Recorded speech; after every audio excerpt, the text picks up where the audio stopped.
Okay, it's 7:01. I'd like to call the meeting to order. Michelle, would you like to do a roll call? I would. Director Carpenter. Present. Director Solano. Here. Director Einstein. Here. Director Crowley. Present. Director Bernstein. Present. Thank you. Okay, Pledge of Allegiance. They moved it. They moved it. Turn the other way. Sorry, I caught it. Okay. Pledge allegiance To the flag of the United States of America and to the republic for which it stands, one nation, under God, indivisible, with liberty and justice for all. We'll move it back around next time to throw you. Okay, well, just, test us to see how we're paying attention. It's supposed to be over there. Don't ask me why. Public comments number 1. Okay. Menlo Park Firefighters Benevolent Association. Do they have a report tonight? Okay. Report of the fire chief for discussion and direction. So directors, you have my report. Let me know if you have any questions. The only thing that was not on there was we did deploy out to wildfire as a single resource. Scott Bassett went as a line medic and he's returned. And right now, Chief Long and others are prepared to go again because we were asked to go to Santa Barbara and then stood down. And right now with all the fires, we're anticipating that within the next several days, could be out in a strike team. Yeah, you do make reference in your report to the meeting with the County of San Mateo. That meeting has now been held. You might want to just report on that. So we had a meeting with the town of Atherton and the county of Warren Slocum, Supervisor Slocum. We discussed the mutual concern of Middlefield Road and the narrowing and the effect that would have if El Camino was reduced as well. It was a good meeting. I know there was discussion between the town and the county regarding connecting bike lanes, which is a good thing on Middlefield, certainly far better than on El Camino. And then we expressed our concerns about a 3-lane or 2-lane with a middle lane reduction and getting emergency vehicles through that area. And hopefully we'll work with the county on both control devices truck control devices from Station 5, as well as unloading freight in yellow zones and so forth in that corridor where they're going to reduce the number of lanes. So just a quick question, that was the meeting that was supposed to be scheduled as a result of the June 5th Atherton Liaison Committee meeting, correct? Yes. Great, thank you. Yeah, and I apologize to Director Crowley. I had forgotten that she was the liaison and she should have been sitting in on that meeting and was not invited to, and that was my mistake. Okay, any other questions on the chief's report? The consent calendar. Wait, Yes, sir? on the chief's report. Yeah. I wanted to ask you about the smoke detector giveaway. I mentioned that in my questions and so forth. I think it's a terrific thing, and I was hoping to see it included as part of community attendance at the Get Ready trainings that are being done. It seemed to me it would be an incentive to get people to the Get Ready trainings, and it would be a nice addition to what's going on. I was trying to get both smoke and carbon monoxide detectors included as part of that training, as well as possibly seatbelt safety, child seatbelt safety. I think those are big items for people, and I don't think there's another source for that. And the answer to my question about it was, I think that it would have to be up to the Emergency Preparedness Committee to deal with that, or Well, they're discussing it because obviously any expansion and from the current events that we do, I mean, Kara Parker is the one that's out there. She works for Chief Stevens. I know he reports to the Emergency Preparedness Committee. I'm in full support of that, but Chief Stevens isn't here. I'm not sure where he is, but he's aware of it. And, we'll do as many of these as make sense. And we do it with the Red Cross, so it has to be, in partnership typically. They don't necessarily hand out the carbon dioxide detectors. We found that out before, but we've purchased those before as well. So, I mean, there's ways to do this. I know Director Crawley and others have been involved in various times where we've organized it, and then done these events. Typically try to target where we're having fire problems. Well, some of these things are, an installation is required, but in other cases, for example, the carbon monoxide, sometimes they're just plug-in units or something of that sort.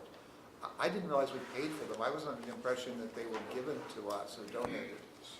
They have been in the past. So Kidda was a company we worked with, and they had donated to the city of San Jose, Oakland, San Francisco, and the Menlo Park Fire District. So it's kind of interesting, the big metros and then us. This last year, they did not contact us. I don't know if they gave away smoke detectors this last year, but they've been the ones in the past that we've partnered with on their giveaways.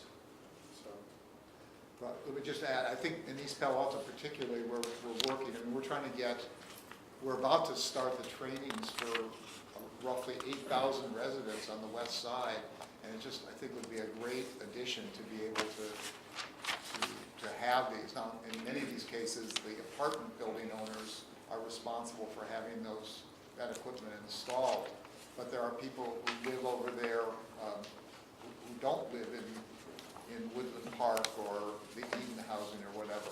Sure. And I think this would be a great addition. and the firefighters carry those in the fire trucks too. So they go to a home that doesn't have a smoke detector. I know I used to, after almost every medical call, go push a button if there was a button to be pushed, or we throw one up really quick in a home that didn't have one. So, I mean, they still carry them on a fire truck. I'm assuming we're doing the same thing these days that we were doing back then, but, that was also another way that these things were installed. Thank you. You're welcome. Okay, consent calendar. Anybody wish to remove an item from the consent calendar? Chuck? Yeah, I had a question on number 10. We can either remove it, or if I could just ask my question. Why don't you just ask the question right now? Okay.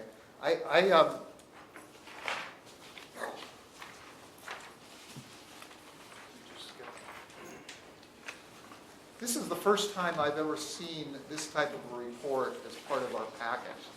And I was just wondering why we got this. Let me answer that question because I asked it to be included. If you look at the board policy manual, it's actually a policy in the board policy manual that says that when there's a fire-related death in the district, there shall be a report made to the board. And this is in compliance with that. And you haven't seen it before because fortunately, during your tenure, this is the first death we've had due to fire while you've been on the board. Okay, thank you. It just was something unusual for me. Let me just ask that, is there anything we're supposed to do about that, or? No, the intention of having it in the board policy manual is so that we as elected officials would have the opportunity to review the circumstances of a fire-related death and make a determination of whether or not we felt the district or the chief should perhaps make a difference in training or a difference in expenditures or something like that. In this case, as I read the report, this was not the result of an oversight on our part. I know that you and others have raised concerns about the issues raised from the Oakland fire and then inadequate inspection, etc. It's for that reason that the board policy manual calls for these deaths to be reported to us. And so, fortunately, each of us has had the opportunity to read this report, and the intention was that if any of us had any concerns, that we could have a dialogue about it to make sure that we as an agency weren't overlooking something that we should be focusing on. And just, maybe it's obvious, but it wasn't explicitly stated here. Do I assume correctly that this death occurred within our district boundaries? Yes. Yes. Yeah, in the Yeah, North Fair North Oaks. Okay, only because it mentioned that the Santa Clara County coroner was there, and there seemed to be a mixture of... Only because when they transport the patient, if they go to Stanford, it's in Santa Clara County. Right. Yeah, that's one of the bizarre things Which about it being on. overly complicates things. So the result is there's no report from a coroner. Well, there has to be ownership from the coroner, and so But not our coroner Well, necessarily, or from our coroner? it's an elusive item at Just- times. I think that there was no question in this case that the cause of death was Was the fire. smoke inhalation from the fire. I think that the public might properly be concerned about the jurisdictional issues involved with what happens when somebody dies in San Mateo County, they're transported to Santa Clara County, and who's responsible, but that's beyond our responsibility. Okay, thank you. If I can actually offer a little clarification on the comments, since it's public. The person was transported to Stanford and was pronounced deceased to Stanford, which is why Santa Clara County was involved. If the person had died in San Mateo County, then San Mateo County would be involved. So that's where the differentiation. The other is there is no official cause of death, so we can't say that fire is the cause of death. Thank you for the clarification. It is confusing. Is there anything that you think that we could have done better in terms of preventing this incident? No. Okay, I think that's the institutional responsibility and the reason why these reports come to the board, to make sure that we have not in some way failed to fulfill our responsibility. Chief, Sir, who issued the death certificate for the victim? so it'd be Santa Clara County Coroner, right, John? Santa Clara County Yeah. coroner? Okay, Okay. do I have a motion for approval of the consent agenda? Second? All those in favor? Aye. Aye. Opposed? Okay. Public comment number 2.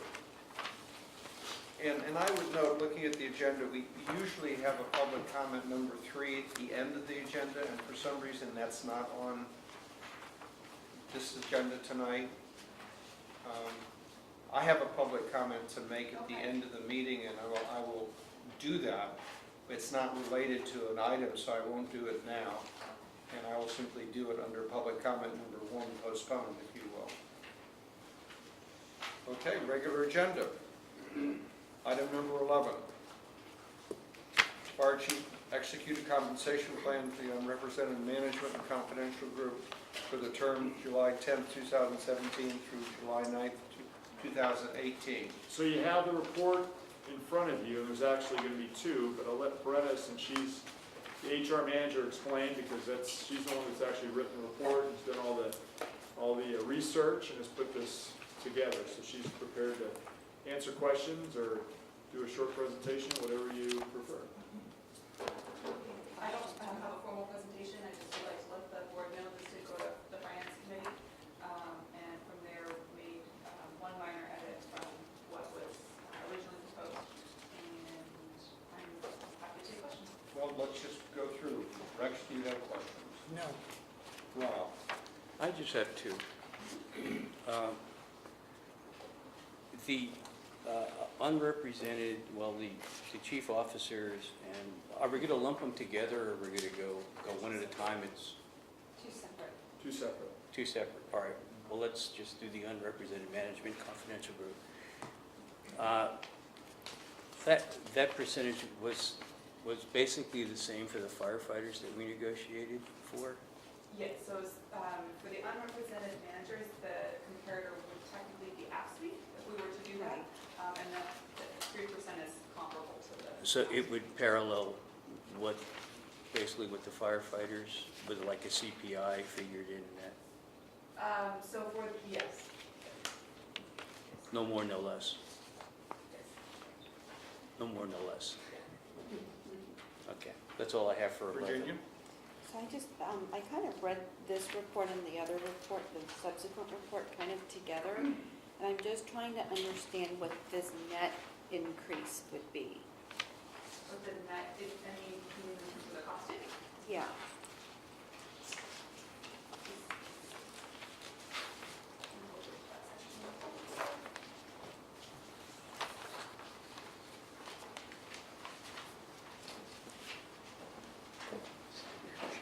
You keep saying.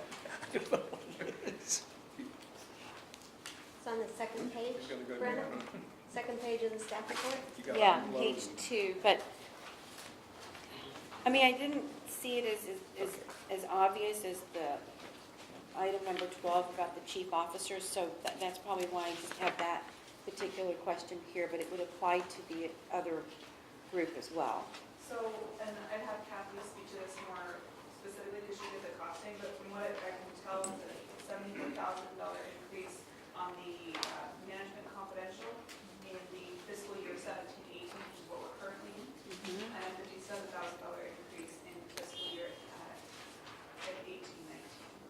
So really, we've already adopted the 17-18 fiscal year.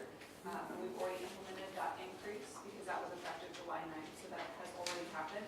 So really what you're looking at is the $57,000 increase in in fiscal year 18-19. Okay. Okay, thanks. And Kathy, is that? Yes. Okay, Chuck? I had a couple of concerns about this that I did voice at the Finance Committee. I'm persuaded now we didn't actually have the facts because I think we didn't have all the details at the time. I was concerned about the medical. We have a benchmark here, and we pay people the benchmark Kaiser rate, and that's what the reimbursement was.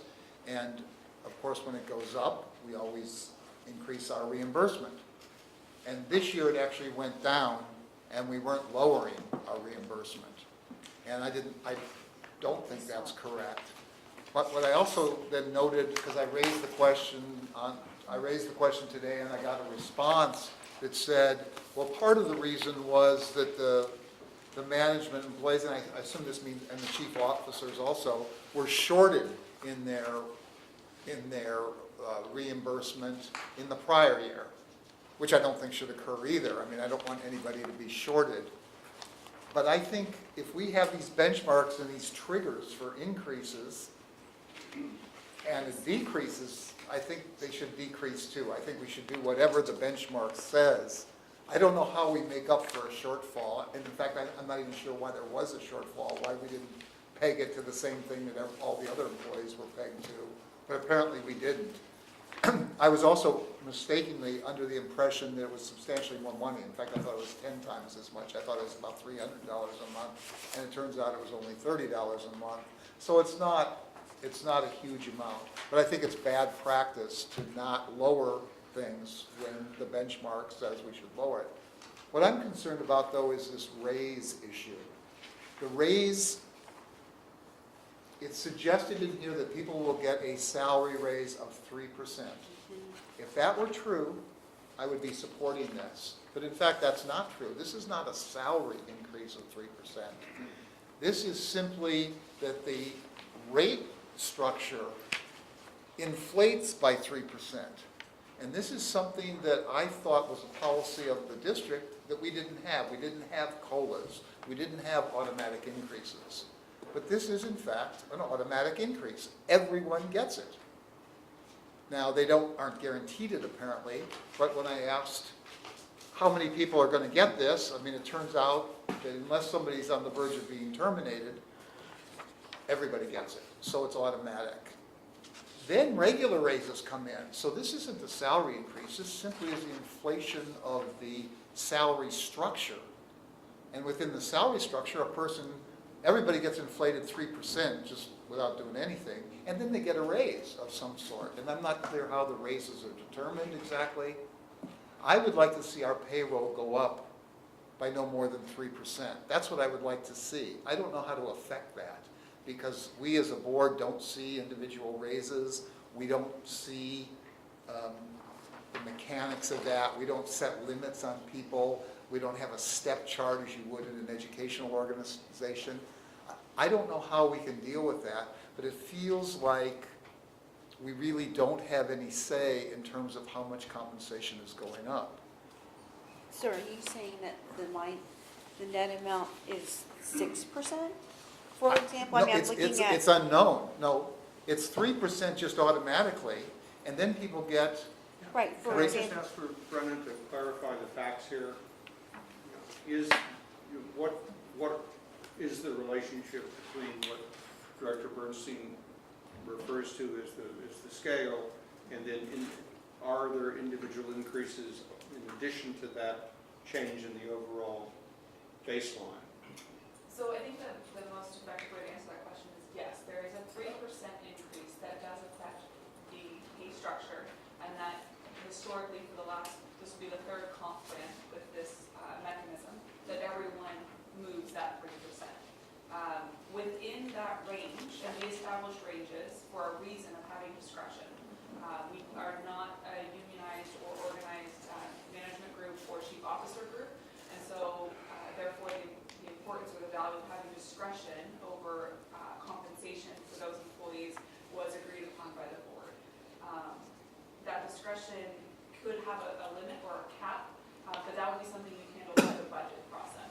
we would designate a fund amount or a certain amount of money for each, whether it's for the entire organization or whether it would be by department, and then that would be the amount that that department would have to work with in terms of discretional increases.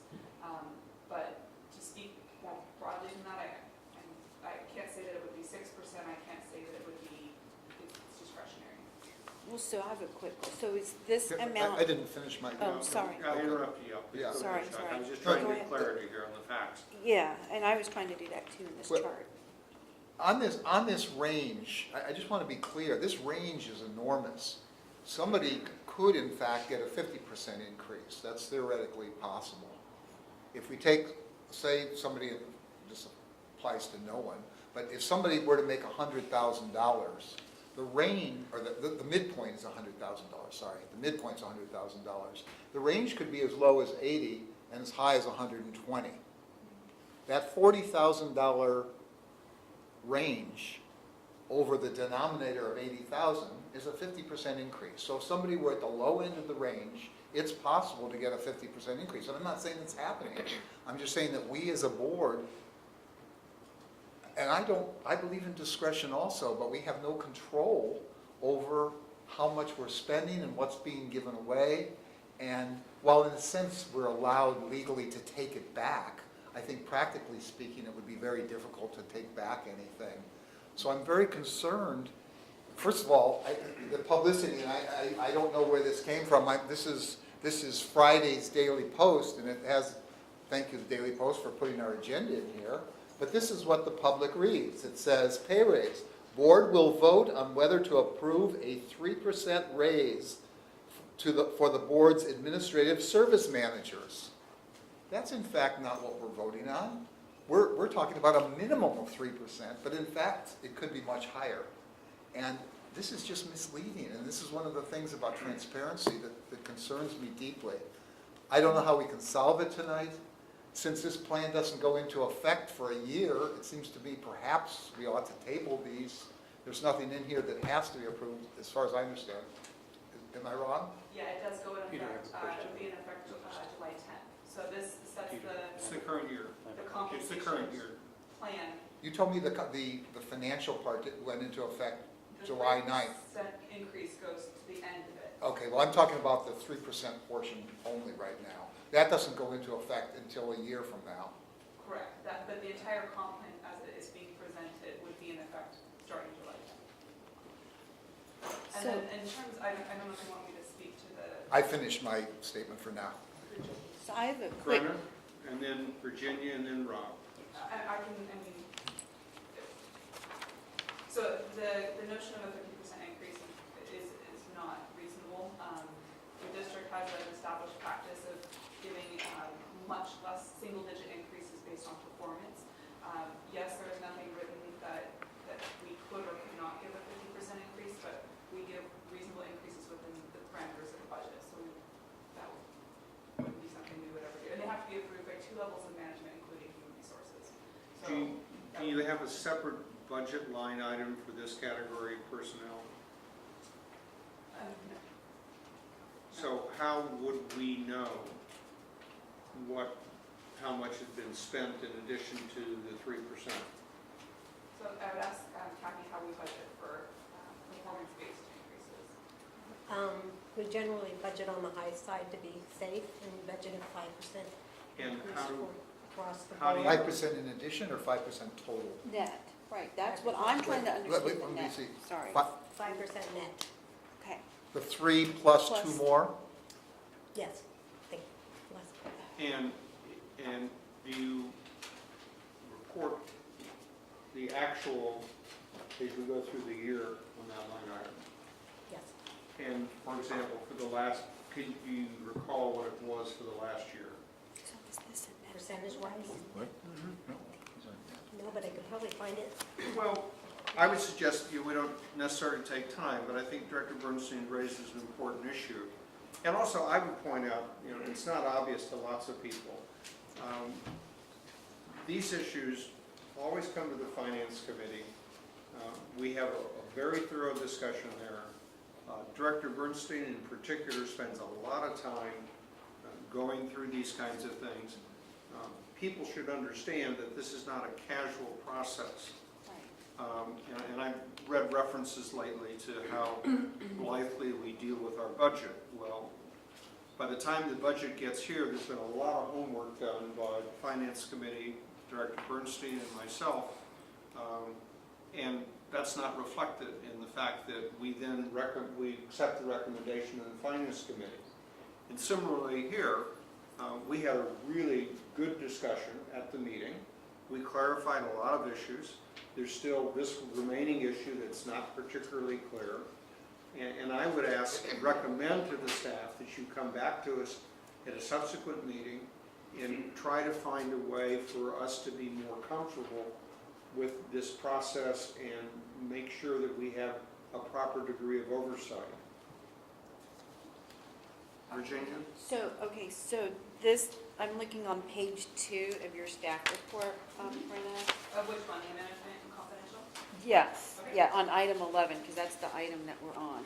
So, that bottom number, percent increase, year over year, the 3.31, which is effective this year, and the 2.48, is that is not factoring in this extra 3-ish% that Director Bernstein's talking about, is that correct? It does factor in the 3%. It does. It does. So this really is a net number.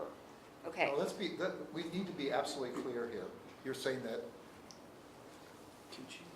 is it the 3% only, or is it the 5%? The 3% only. Okay, so that's not net.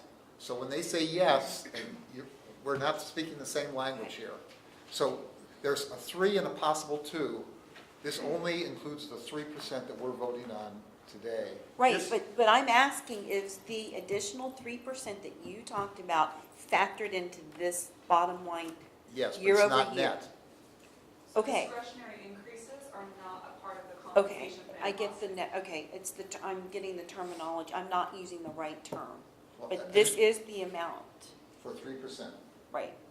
Discretionary increases are costed in the budget. This is only the hard and fast proposed 3% increase. Right, so that is not the This net. is for Right. what I would describe, Brennan, correct me if my term is wrong, this is for our salary schedules. Yes.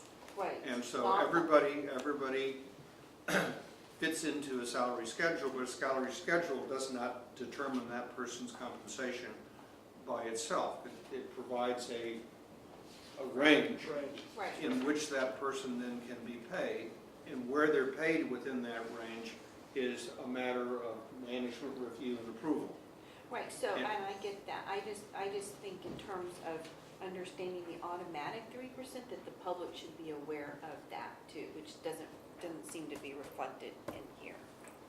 Well, the automatic 3% is what's reflected in here. Well, okay. The then other I'm part is confused merit. Because, The other part is if somebody okay, does then what better are than, you talking about, Chuck?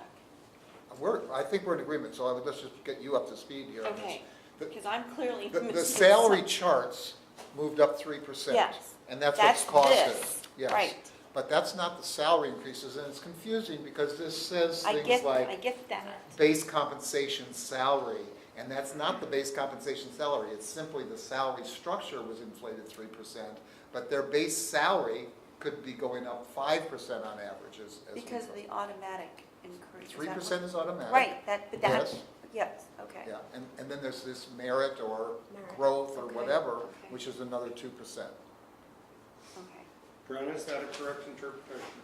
The 3% that is in there is based off of actuals, because there are several different ways to do costing, to do budgeting, and we had been directed during negotiations years prior to do actuals. So the way that this was costed, and Kathy can speak to this as well, is this is based off of actual salaries as they exist, Right. starting July 9th, 2017. So it's 3% on top of that, which was already approved, Right. already passed, and then another 3% based off of the July 9th, 2018, based off of actual salaries. So to say it's on the range, yes, conceptually it is on a range. It is costed based off of actual salaries. So it's cause and effect. So let me give you historical too on this. We've done it both ways. I mean, ultimately, the chiefs work for me, right? I'm a separate Yeah. contract with you. We've done both merit increase and And, just flat rate. And, you know, to be fair to the chief officers, they've also been the ones when there wasn't increases that always either took a reduction or held the line. right, And so, you know, you gotta remember that historically. So we've bounced in my 10 years as the chief all over the map. And I don't think, they're not trying to pull a fast one. These are jobs that not everybody wants to do, number one. And number two, they work within a range based upon how much experience they have. The way that we did this before we worked within the range, is they all went to the exact top step for the person that had been in there for 5 or 10 years, which didn't make any sense either. So, you know, I'd love to study this if you want to do it again, but I mean, within this, you know, understand it creates a lot of havoc, if you will, to go back in here. I'm not saying don't do it, but we've done this now several times, and what drove this is you wanted to see actual cost. right. Kathy said it, we used to just budget everybody at top step, and that's how it was done. That's not really what was happening, but that was what was happening in the books. The sense I'm getting from my colleagues is that we need more clarity on this. Not that we need to change it, but we need more clarity on this. Understood. And I think that it's the kind of thing that's probably useful to come back. You know, we should deal with 11 and 12 tonight as issues before us. Right, But well before 11 and 12 coming back to us next year, you know, we should have a serious conversation about the way that we, the board, want to see compensation handled for everybody in the district. And that doesn't mean that we, the board, control compensation. And I know many city councils and things like that, they approve everybody's compensation. And I don't think I can't speak for my colleagues, but you know, that's not the kind of delegation we've given to you. So I would encourage my colleagues to separate the issue of dealing with items 11 and 12 tonight with recognizing that in the way that they've been presented, there is a lack of clarity in terms of what the impact is and what and what's the range of increase that an individual might get when you combine this plan with merit increases, etc. And that ambiguity will always be used against us as a criticism. So I thank Director Bernstein for being clear about focusing on it.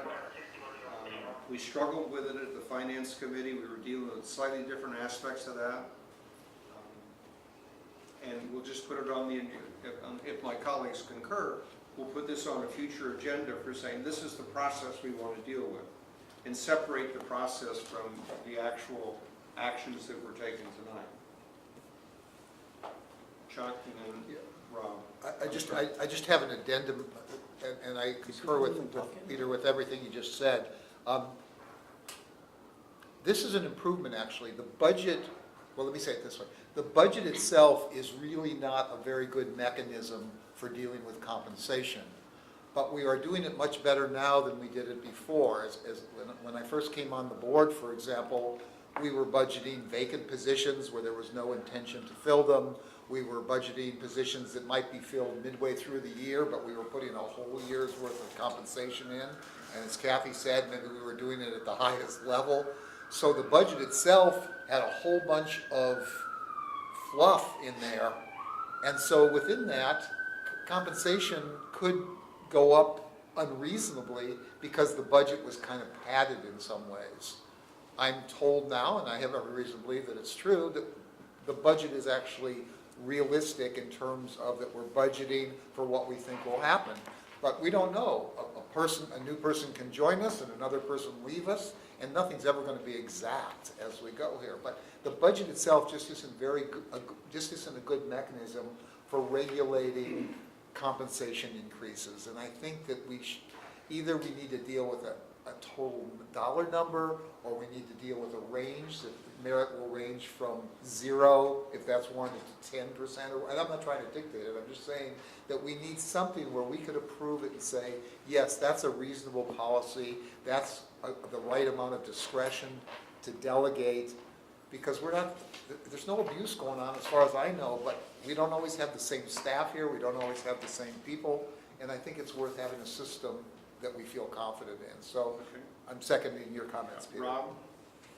Okay, Brenda? If an employee makes $100,000 a year at 3% pay raise, what would that compensation be for that employee? Just at a base level without roll-ups, it would be 103%, How much?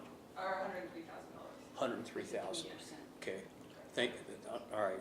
So I just want to keep it to simplistic terms than Okay. all the fluff. Secondly, Sorry. yeah, secondly, I want to thank the Post for putting this in the paper. Okay, thank you. And it's what, 90% factual, Chuck? That it said that we were reviewing Well, it's basically taking just our a line agenda there or items. something? But thank you for putting, we have a meeting. Okay. I- That's all I have, Peter, thanks. Okay, do I have a motion I'll move. and Second. a second? Is there further discussion? All those in favor? Aye. Item number 12, which is a parallel item for a different group of employees. So I think the statement I would make is parallel. We went to the finance committee. You know, we went through the same process, Yep. and we had the same discussions, and I think we made the same amount of progress in terms of clarity. But I think there's still a gap between what's written in the staff report and what we in the public can understand. So again, I would ask for a motion, So moved. a second. Second. And before I call for the vote, I will just repeat that I would ask that we work within the next couple of months to come back to the board with a recommendation for the way in which compensation should be reported. And so we have an opportunity at the board level to ensure that the compensation increases that are going to be given during the year are appropriate. And that's a balancing act, because I don't think we intend to approve individual increases. That's something that should be the discretion of the chief and the people who report to him in terms of supervising their subordinates. But we need more clarity in terms of the range of expenditure that's going to be involved in this. Any discussion? Rob? Yeah. The only comment I have to make, and this kind of goes from us as being a board to you being the fire chief with the operational decisions. I think the organization is top-heavy. I think there are too many chiefs, too many division chiefs, and I have the confidence in your leadership to show that the organizational structure, the way you have it, is appropriate for you to run the organization the way it is and how effectively it does work. But I think the organization's top-heavy, and that's my comment. Okay. Chuck. Rex, any questions on 12? No. Virginia? No. Chuck? I don't have questions, I have a couple comments, can I? All right. Okay. I don't think we're going to have time to deal with them in terms of this contract, but I have two concerns about this. One, it's a general concern, it'll come up again when we discuss the captain enhancement tonight, but I think I need a better feel or understanding of this 56-hour issue. It's, you know, it's one of those things that a couple people have tried to explain it to me, and every time it's explained to me, I don't believe that the numbers are right the way it's done. And there's two possibilities. I'm wrong, or I'm right. I mean, I don't know, but somehow we ought to be able to explain what this 56-hour thing means. And here's an example. I look at this and I look at the amount of vacation that we're talking about here, for example, and that's my second issue. I think there's too much vacation in here. I mean, to be giving people key officers 3 to 4 months of vacation every year.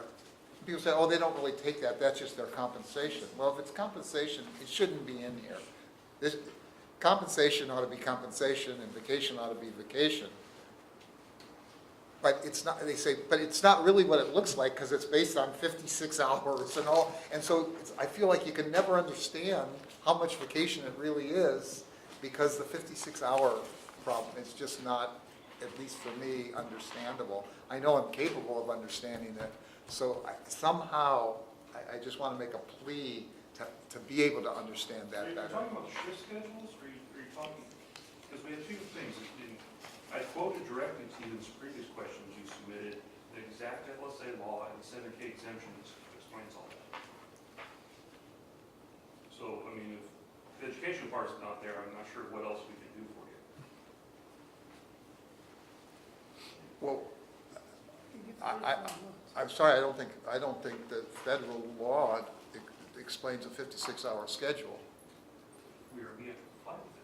We have to comply with it, but it doesn't explain what it means. It doesn't, well, I'm going to bring this up when we get to the captain, but when somebody says to me, well, this person's going to work 40 hours, but we're going to pay 56 hours to that person, I say, what? How does that work? So it's not a question of the management chief officer plan with the 56-hour chief officers, is what you're talking about the next one? No, it's a matter of, when I said, gee, having over 3 months of vacation is too much vacation, people say, oh, it's not that much vacation because it's based on the 56-hour schedule. And then it's like saying, well, it looks like 3 months. If I take all those hours, it ends up being 3 months. Say, no, because you divide it by 56, so it's not that much. It looks to me like the number of hours you get are 56, it could be. It is different for 56-hour versus 40-hour, because the 56-shift employee, i.e. the battalion chiefs, to take 1 day off have to take 24 hours of leave because they work a 24-hour shift. So that's the difference between the 56 and the 40. Well, let me just say, I hear you saying that, but I still can't There's conceptualize. 40-hour-a-week chiefs, and there's 56 hours. I understand that too. I'm just saying, I'd like to understand what a Yeah, I'd 56-hour like to schedule. suggest that perhaps you have that you have a session with people to discuss this, because, for example, as you just articulated, a day off for them is 24 hours. Correct. And so you have to really factor that in when you're looking at the number of hours of vacation they've got. It's not an 8-hour day, it's a 24-hour day, which is so Different than a factor 40. 3 difference, Right. huge difference. Well, okay, and the captain's thing, I think it said it was 14 hours, so I'm not sure actually how many. Well, let's come to that one. Yeah, okay. But again, it just seems like it's always shifting a little bit, and each time you think you could understand it, it's not, for me at least, understandable. In any case, this appears to me, even at 40 hours, to be too much vacation. We're not going to solve it tonight, but I think, I can't imagine that chief officers are taking this much vacation. And once it reaches its cap in terms of accrual, it's being paid. To me, this is compensation and not vacation. And I think we ought to separate those things and deal with those. I just think I think we paid more vacation historically when we couldn't afford to pay more compensation. Now that we can afford to pay more compensation, we've still got the vacation. I think we need to bring this kind of under, it just seems unreasonable from a community standpoint. So let me address that just a little bit without taking too much time. So again, the caution I would throw in here is moving from a 56 to a 40-hour employee. Not everybody wants to do that.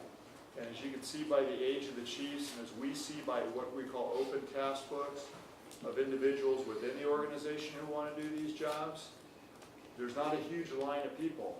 We could go outside, and we've done that. I prefer not to do that, but, there's a balance between what you're saying, what was done in the past, what we're doing now, and then incentives for people who want to work, 40 hours a week versus in their career working, 48 on and 4 days off. I mean, that's an option. And that's not just here. There are a lot of organizations struggling with firefighters who don't live in their community, who have long commutes, and then enjoy that work schedule, and, it's a problem. And so there's a lot more to that than meets the eye. Okay, Rob, you had a question? Virginia? I don't want to take up any more time. Okay. Thank you, Chief. All in favor of the motion? Aye. Opposed? Okay, item number 13, a resolution authorizing the board to president to execute a side letter to the MOU with the IAAF to establish a staff captain for training. Chief? Again, I'll turn it over to Brenna and Chief Long, who've worked this out with the labor group. Speaking as someone who did this job before, as a staff captain, it was probably an instrumental time in my career in terms of being able to learn management, and then when the chief actually left the organization, being promoted as an acting position as a chief officer, so it helped me. But I'm all in favor of this simply because I think it's a smart move to bring people in at a level where it's beneficial to the organization. It is not an easy spot to be put in this position as a line captain working, again, 40 hours a week. So I'll let them take it Yeah, from I would just clarify for people who are not familiar with it. When we say working a 40-hour week versus a 56-hour week, that 40-hour week means that they're working the 4 days, the 4 10-hour days that we work. Correct. 4 or 5. And that's very different than working shifts. And that's why there's a huge disconnect between people who are working shifts and people who then move to a 40-hour week, because it totally transforms their commute responsibilities. It's a totally different lifestyle. The 56 person is working basically around the clock, and then for 2 days, and then off for 4 days. Right. The 40-hour person is working 10 hours a day for 4 days, and then off for 3 days. So we use those phrases. It stays in the district. Yeah, and we use those phrases sort of, we toss them out, but it's two very different lifestyles. Brenna? Yeah, I completely agree with your assessment.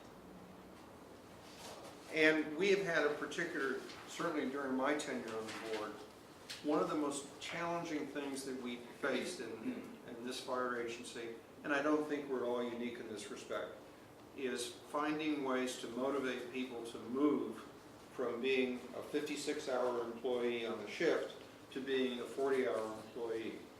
And there are all sorts of disincentives to making that transition. And yet, every organization wants to promote from within, wants to encourage people to step up to the next level. And the very unusual structure of the fire system makes that transition a very discontinuous one. In any corporate life, there's nowhere where you suddenly say, well, oh my God, now I'm changing the whole way I work in order to move to the next level of management. And this position we're talking about here is what I would describe as a straddle, because this is a person who lives in the 56-hour world where we're saying it's in our interest to have that person for this period of time work as a staff captain of training. And we've entered into, met and conferred, which is our obligation, because this is a person who's a member of the union. We've met and conferred, and we in the union have agreed that this is an equitable way to compensate somebody for making this particular, being willing to take this assignment. So Chief Schaefer, this is actually a position that's going to go underneath his supervision. I don't know if he wants to say anything about the benefits, because we've been doing this. We actually timed out with an individual who was dedicated enough to do this for essentially, what, the last year? Done it for the last year, 2 6-month increments.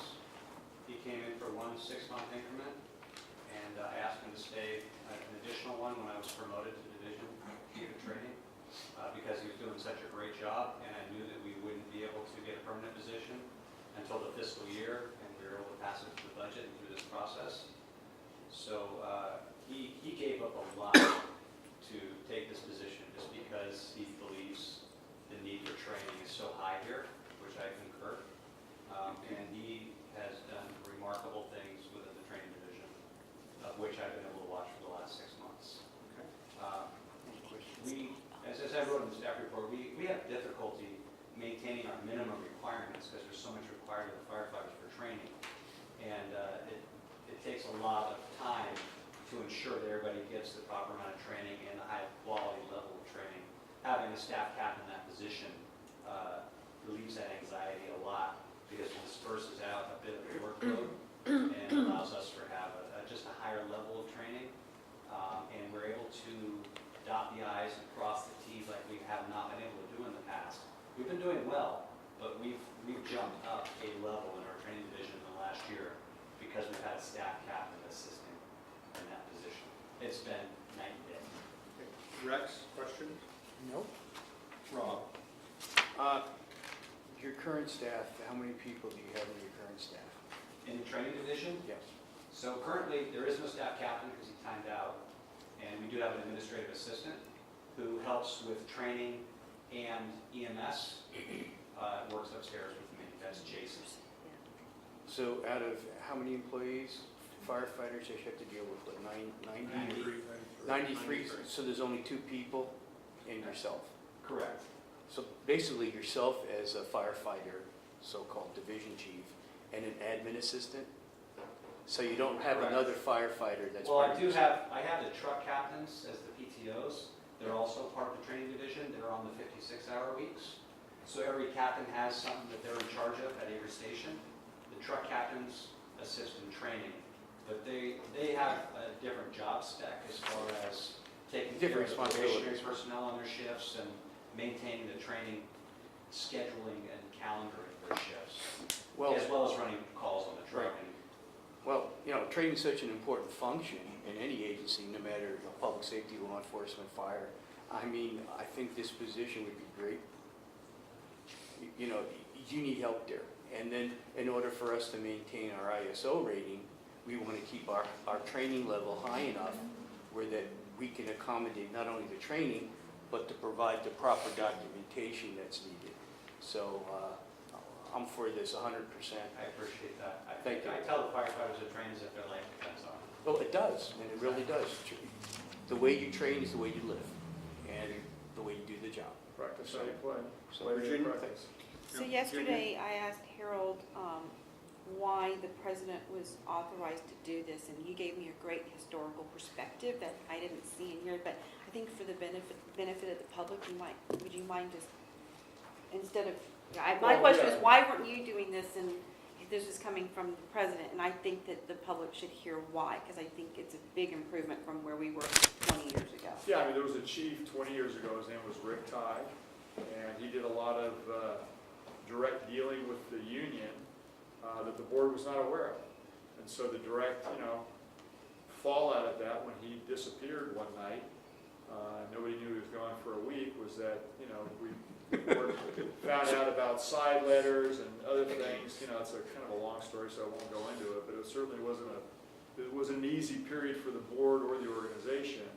And so the ramifications of that was the board said, no longer will the chief be able to do side letters. There's a lot of things that the board said the chief wasn't going to do after the chief disappears, and the board finds out that maybe things were different than they were told. So that's the reason I don't have the authority to do side letters, because that was essentially stripped from the fire chief's responsibilities because of the fallout from the fire chief. And it is an amendment to the MOU, which the board reserves the responsibility. But I wanted Harold to share that history a little bit. Thanks.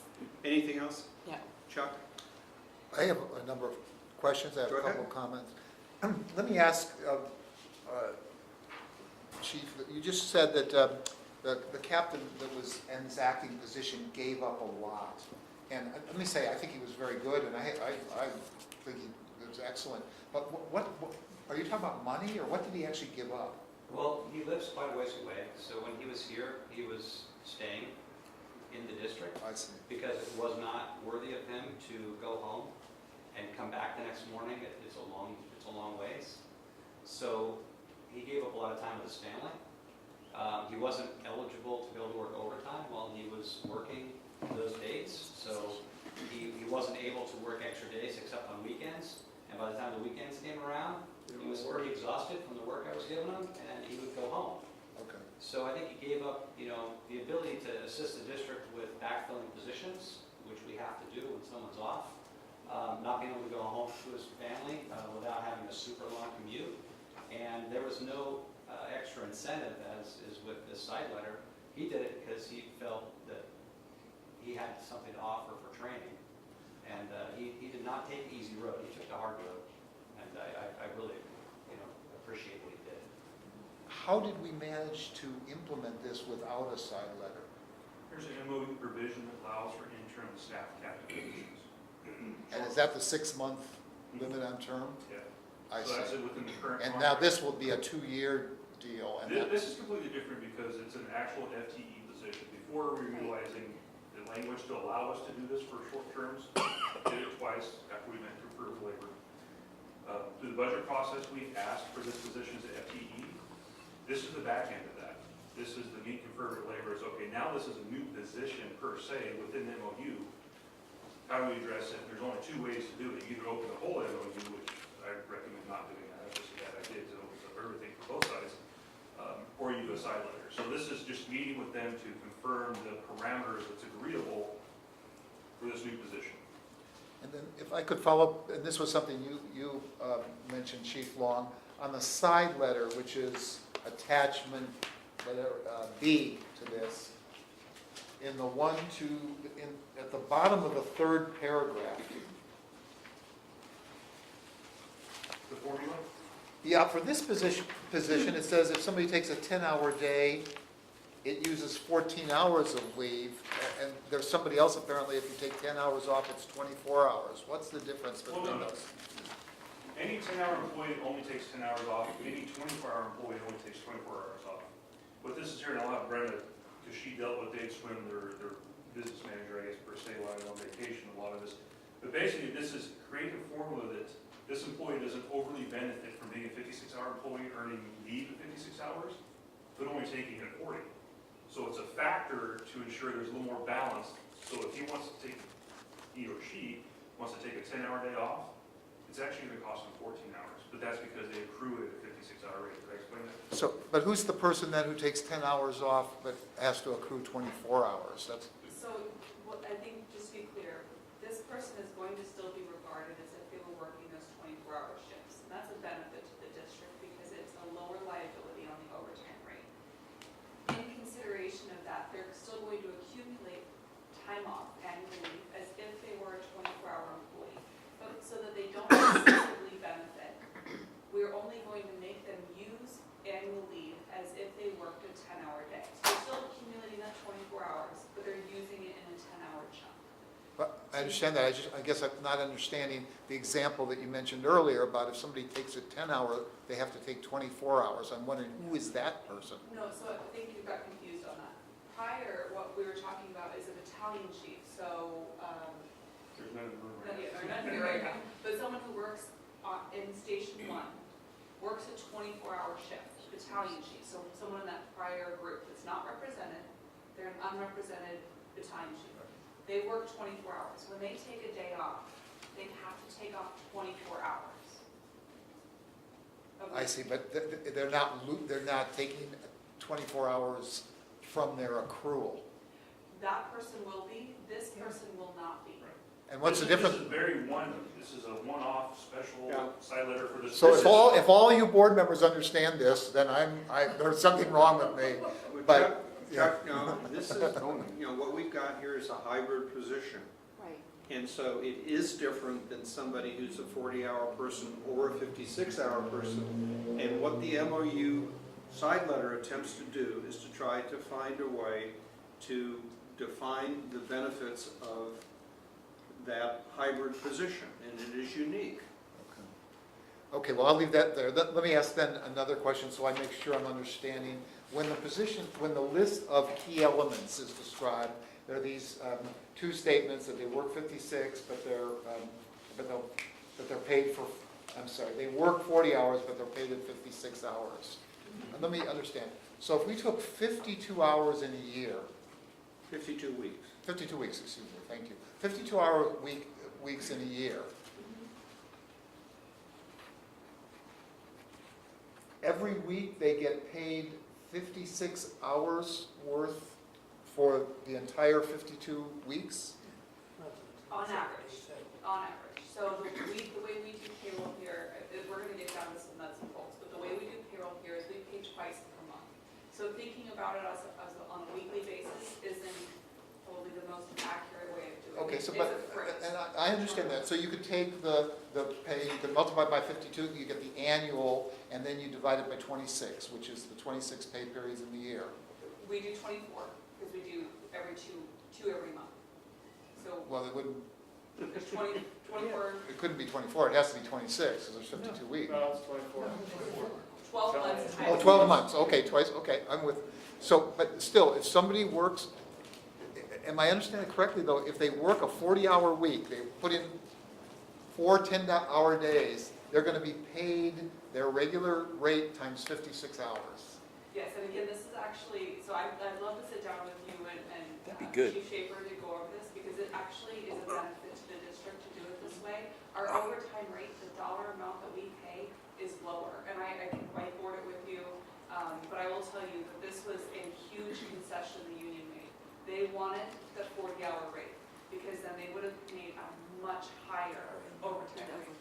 So this was a win for the district. And this was 40-hour a rate would be sticky much one. higher than 56-hour rate, and if they picked up a 24-hour shift on the weekend, they You would would- make more than anyone else in the district that takes overtime shift. So this, I know it's hard to look at. We can whiteboard it, Yeah, and I'd it be more than happy to do it, because I was in the same position as you first. I was like, wait a second, there's something not adding up, but when you actually whiteboard the math, the district is in a winning position. Yeah, I would ask that you put that on the agenda for the next finance committee. Okay, And we talk, we just talk about 40, 56 and the various pieces so we can understand it. sure. And then maybe the finance committee, after that, we can talk about the issue we raised with 11 and 12, which is what's a better reporting system so that the board is cognizant of compensation increases. I don't know if it's been done here, but study sessions are also another way to do that. Well, that does, but study sessions involve the whole board. Okay. We've been very successful in having these things done by committees and then reported to the board, and the rest of the board generally has confidence in what the committees report. That doesn't preclude us, like we're doing right now, from having a discussion here, but I think dealing with it at the committee level first Sure, simplifies the discussion that we have here later. absolutely. Let me make my comment, then it's slightly extended, but just as a general comment. First of all, I think the training position is absolutely essential, so there's no question about that. As somebody, I'm not involved in training per se, I mean, I'm not a training professional, but I'm somebody who is involved in education, and I believe there are training professionals who know a lot about pedagogy, who know a lot about technology, who know a lot about record keeping, which I know has been an issue for the district. And in some ways, I feel like with this position, for about half the price, we could hire an expert in employee training. And while they wouldn't have the fire expertise, there's more to this than just fire expertise. There's obviously medical expertise, and then there's just general employment law and requirement expertise as well. I would strongly advise us, it's not going to happen in all likelihood, but I would strongly advise us to consider hiring a training expert to look at all of our training. I mean, how we do it, how it's delivered, the use of technology, all those kinds of things. There's just no reason to think that a fire captain per se would have that expertise. So I think we're kind of minimizing the expertise that does exist. The other thing that troubles me a little bit about this is it seems like we're turning the rationale for compensation for firefighters on its head. Here we're giving someone a job, and I know if they live in Stockton or something, it's an issue, but assuming they live relatively locally, here's somebody who can come to work for 10 hours a day, be at home for the family, be there for weekend events, have no danger in terms of buildings collapsing and fire and all this kind of stuff, and we're going to take this person and give them a 10% premium for I don't know exactly what, somehow it seems to minimize everything that we've done because people are taking a risk and because they do lose sleep and have to, awaken, and we know there's severe health risks, and we know that it affects firefighter health to not get full night's sleep and all that. We're basically giving someone a healthier lifestyle, less danger, and we're paying them a 10% premium for doing that. That's just one part of the overall picture, though. You gotta look at the whole picture. Once, we've established early on, as we discussed this is a financial loss for an individual to come in without that 10%, because they will not have the ability to take overtime like they used to. They would not have the ability to do certain other things like they used to. So this is that meet and confer part where we determine, okay, to offset that, how we can make this an attractive position. Because we, as chief officers of management, we want someone in that position. I can tell you right now, and Mike could attest to, is our newest division chief that I promoted 6 months ago. The battalion chief promoting his division chief loses money right out of the gate because of loss of overtime. So these individuals make a commitment to step in, just like these individuals interested in the training captain take a step in, but it shouldn't be minimized to the point where it's taking money out of their pocket. Now, overtime is a whole other animal in itself we're continually dealing with, but that's part of reality. If we did lose 10%, then we come in, lose money, and we would probably have zero interest. I just make the last comment about the overtime. I think this is something that is not a responsible way of spending money on the part of the district. We shouldn't be having overtime. Can I just, Well, let me- that's not on the agenda? Well, it's You want relating it on the to, agenda? we're making up for the loss Chuck, of overtime here. Chuck, I think you spent a lot of time I'm just gonna making finish this. a number of points, and I would like to just simply object to your characterization of the training responsibility. It may be in the world that you live in, that you can hire people to train people to put grocery store shelves up and things like that. But training in the fire service is done by professional firefighters. It's not done by professional trainers. And you just simply don't understand that.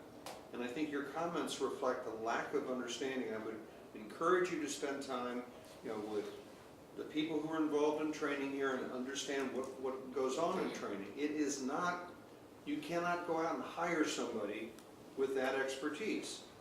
The reason we want a staff captain to do this is because they have the experience and the expertise that's necessary to train their fellow firefighters. It's like, if you had a platoon in the Army of saying, well, I'm going to go hire a civilian to train the platoon. The first thing the platoon would do is laugh. And then, No, that's, Rob? yeah, I mean, this training captain, it could also be used as a combat firefighter also. Well, I was going to bring up that point, I don't interrupt, but while he's here during his stint at 40-hour week, or if he stays the evening because he lives far away, if there's any call that comes in that he feels that the crew's going to need help, he jumps in a car and goes to the call. Like if there's a firefighter injured on the truck, he or she can take that place of that firefighter that's injured. All the certifications, there's still a Right. firefighter. So that civilian trainer kind of X's his kind of analogy is to bring someone in like that, right? And then two is that, and I was never a firefighter, but I was involved in public safety. I mean, you have all these vehicles here. Now, I'm sure that captain will be familiar with all the vehicles that are here, all the places where everything is stored, all the equipment, right, Chief? I mean, what a plus. Why would we want to bring in a contractor that has no idea, that's never been a firefighter here, never worked on any of these trucks, for a training function that you're going to use within the organization? I mean, it's silly. I'd like to call the question. I didn't That'd be finish good. my statement. You interrupted me, and I'd like to finish my statement. I'll take 1 minute. That's all I need. I'd like to call the question. No, I'm going to finish Second. my statement. You Question's can't been control, called. I'm Question's been sorry. called. It's not You debatable. cannot stop me. I had the floor. You interrupted me. I can continue my statement. You can't take the floor away from me. So I'm going to finish my statement. You go right I'm going to ahead, but finish know my you're- statement. know you're I'm out of sorry. order. I may be out of order. You were out of order interrupting me, and you did not allow me to finish. I'm going to finish my statement. I think there's two issues here. One is that we're spending $300,000 on this function. That's a lot of money. The second thing is, I think we have a problem when we turn overtime into an entitlement that firefighters think is part of their regular compensation. When overtime becomes part of regular compensation, we've got a real issue. And that's the point I wanted to make. I'm now finished. Thank you. I would just point out, Director Bernstein, that it's almost impossible to get a word in here for any member of the board without interrupting you, because you are dominating the conversation. And when you do that, it is my responsibility as the chairman to try to achieve some balance. If you're offended by that, that's unfortunate. All those in favor of the motion? Aye. All those opposed? We did have a Abstaining? first and a second motion, I'm sorry. I move, so moved. Thank you. Second. Thank you. Okay. And I'm sorry, the vote, I didn't get that, I'm sorry, please. Okay, all those in favor? Aye. All those opposed? Nay. Thank you. Okay, item number 14.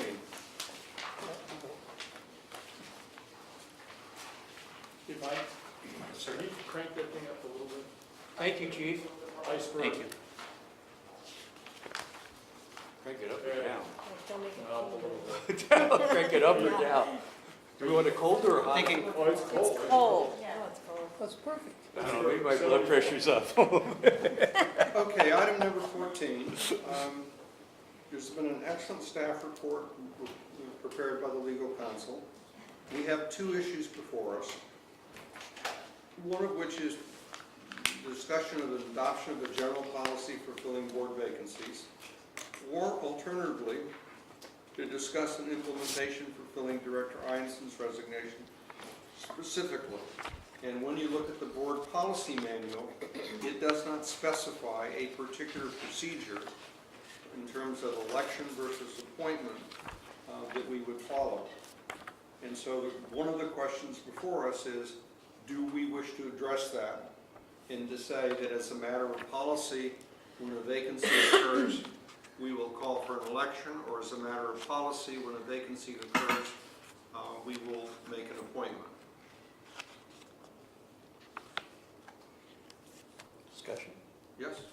I'm going to vote Rex. Rex? No, I want to go last. We would go Okay. last? Thanks.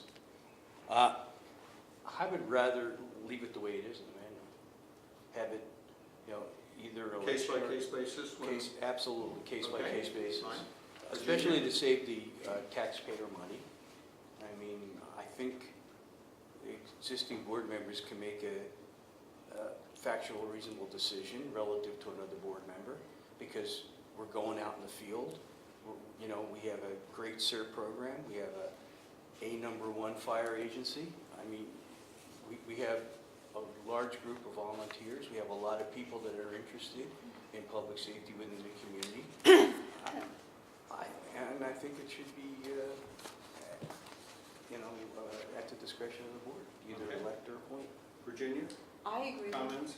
Yeah, I agree with that, with Rob's comments, mainly because a resignation could happen at any time, and we might need the flexibility to choose whether we want to do a special election or to appoint to fill the vacancy. So I would like us to discuss the implementation for filling Rex's position when his resignation is effective.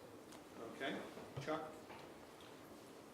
I had written a memo to the chief and our council in terms of wanting clarification about, as I understand from the clarification I received, Rex has not resigned. He simply signaled that it was his intention in August.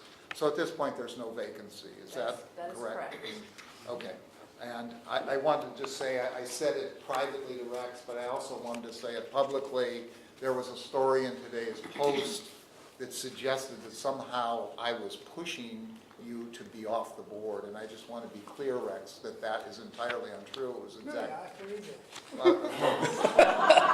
that. Okay, well, that's what I was apologizing. It simply isn't true. What I was doing was the exact opposite of that. I had said Rex has not resigned, he just signaled his intent to resign. So I just wanted to make sure that this was not true, as it's stated here. Thank you for the clarification. Thanks for not pushing. Okay, I would also point out that in response to Director Bernstein's question, the staff has provided a reply. In the preparation of that reply, there were some typographical errors which will certainly totally confuse, among other people, the press, in that it says the report could have referred to Director Bernstein's resignation. Well, obviously they're talking about Director Einson's. And in the next sentence it said, the resignation letter could be interpreted as Director Carpenter's intention to resign. I don't know what So happened. now we've wiped out 3 members of the board. Do we want to hold hands and just give up the vote? Just so you know, it's, So it Rob will, and I'll be on the addendum that will be posted, it will be correct. So So- we'll go up on the website, what we discussed right there. Okay.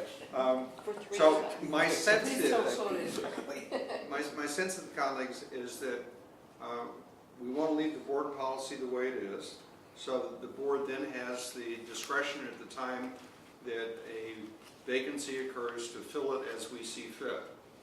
Now, the second part of the question is, Director Einson has, I think, done us the courtesy of saying, look, folks, you will be getting a letter of resignation in August. Do we as a board want to begin the process of reaching out to the public and saying, please let us know if you'd be interested in filling a vacancy should such a vacancy occur? Or do we want to wait until we actually receive the letter of resignation to take that step? And you probably should stay silent on this. Oh, darn. Rob, I have nothing else to say. Virginia? Thank you. So I mean, I think the letter that Rex gave us is pretty clear that he's not going to be on the board from August 30th, after August 31st. So I view that as, his intent to resign, and if it's effective at that point, then I think that we should, my personal opinion is to go for an appointment to fill the vacated spot at the September or October meeting, preferably the September meeting. Chuck? I just want to be clear on something, so address this to the question to Lauren. To clarify, you said that Rex is going to write a real letter of resignation at some point in August or something. I will ask for that. Okay, and will Does he need one? will that be the trigger that starts the clock on these various dates? Yes, So- so when that letter comes in, it will say, I resign immediately. Let's pretend that is dated August 31st. Then we would need to post the vacancy. And then that would be the trigger for the 60 days that we have to fill by. So we have 60 days from August 31st to either appoint or call a special election. And we also, though, need to make sure that the vacancy is posted for at least 15 days prior to appointment, if that's how the board decides to proceed. So the earliest date for an appointment would be, September 15th? Whenever that, September, or whenever. But you would have all the way Right. until counting 60 days Right. from the But 30th. Okay. if we So wanted to do it, here's- for example, on the 15th of Right. September, then there's some things we would have to do before that in order to have candidates to Like the choose from, et notice cetera. and- That's the reason why we're having this Did I discussion. answer your question, So, Dr. but Mercer? can I piggyback on your question for a second? Sure. And So that's I what I think want- you're asking Oh, what I'm triggers sorry. the vacancy. When Right. is there a vacancy? It would be, Well, I want the vacancy and also the actual clock on this. And it seems that even though we can discuss a procedure, we're not in any way authorized to make any decisions on this until the vacancy exists. you can make a decision as to how you would like to proceed later. So the board tonight can say, assuming that a vacancy does occur, we'd like to try to fill that by appointment. And you could start the process of going out and trying to solicit interest and doing some research, et cetera. But you cannot make an appointment until 15 days after a notice of vacancy has been posted. And in case you post that notice of vacancy earlier, I would not allow an appointment until 15 days after the vacancy. Okay, and I just want to make sure that Rex's earlier letter had not set any clocks ticking or anything It like did that. not. Okay, thank No, you. so then so to piggyback off of Jay, when does the clock tick? If, let's say Rex doesn't write another letter, and he wants to leave it at the same, so does the clock start ticking September 1st? Rex will write another letter because we'll make sure that he prepares the appropriate letter and submits it to the board and sends it off to the county. Well, okay. But if he, okay, but I mean, I'm just curious, if he doesn't, If does he the didn't clock write- start ticking The on the September clock would 1st? start when the vacancy Which occurs. is September 1st, if his letter is effective. Well, the way that we're saying it is that. Now I'm confused, because Rex had said in his letter that he was, and I just want to do this for process, so that we're very clear on this. His letter said, I intend to submit, and essentially, I think I No, quoted he's it. resigning on August No, 31st. if you read the letter. That was a letter of intention, not a letter of resignation. Okay, Lawrence made that clear. It okay. said, and just Then that's to be the clear, I can difference. read to you Got from the letter.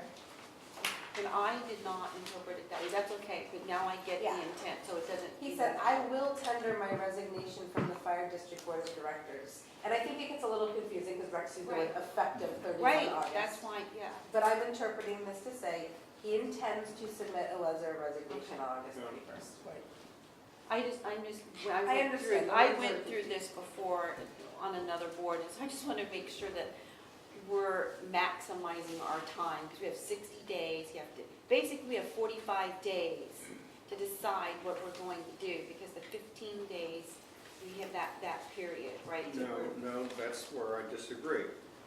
We cannot do anything before 15 days in terms of making an appointment, Right, but we can do all sorts of things in terms of saying to people, you know, we would like to know if you're interested, et cetera, et cetera. The law doesn't preclude us from taking preparatory actions.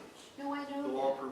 well, you said we can't do anything. That's No, not correct. I'm talking about in terms of the actual steps that we need to do. No, wait, From the a actual steps. statutory, The actual steps that we need to take, many of those steps we can take before that 15-day period. You can preload it. statutorily. So here, let me just see if I can clarify here, just speaking from the code section. It is not until a vacancy occurs. So after a vacancy occurs, you have to have at least 15 days notice, and then I think what you're talking about, you can take one of two actions. Right. You can appoint, or you can call a special We have to election. decide that. Those are, I think, what you're talking about is the statutory actions that you're referring to. What President Carpenter is referring to is you may want to create an ad hoc committee. You may want to go out and post things on Nextdoor that a vacancy is coming up. You may want to figure out an application that people, that's all stuff you may need to do Wait, but that's prior. not statutorily required, so I was talking about the statutory part. Statutory requirement is to post a vacancy and then to appoint or call an election within 60 days of the vacancy. And that was my intention for the letter that I wrote, was that it gives you a heads up and you can kind of pre-start that process. My concern is that I don't want to leave the board in a position where it's only 4 of you. Because if something comes up that's important, it's possible to have a 2-2 vote. When that happens without the extra board member, is that you're pretty much stopped right there. No, I And I didn't want to do that. I think we owe it to the citizens that if something important comes up that we need to deal with, is that you need to have a 3-2 or a 4-1 or whatever it happens to be, but you need to be able to have that 3-2 balance so you can continue on with business. No, I And understand. I'm the only person on this board that's actually been appointed twice to fill vacancies on this board. And in both cases, Yeah. I was appointed to fill a vacancy immediately after the vacancy occurred, from one board meeting to the next. And I would hope that we can do the same thing here, that we not go for an extended period of time without filling a I vacant agree. position. I think we should do it as quickly as we can. With So, what? I agree. I think we should fill the vacancy as quickly as we legally and statutorily can. Well, I'm one of not the things that we disagreeing. may want to, I get the 4-person thing, so thank you for that, Rex. I'm dealing with that on my other board. So Well, I and the other understand. part of it that's kind of unique is because of the California law where you had an option and we decided to extend it for a year. Yeah. If I you know. held an election, it would be for 1 year. No, I know. You would fill out my term, ordinary, until 2018, and then he'd be up for election again. and let me just ask from a statutory standpoint, Mhm. if Director Heinsohn were to submit his letter of resignation effective the middle of the meeting on August 17th, is August 17th the next meeting? 21st? 15th? So, yeah, 15th. 15.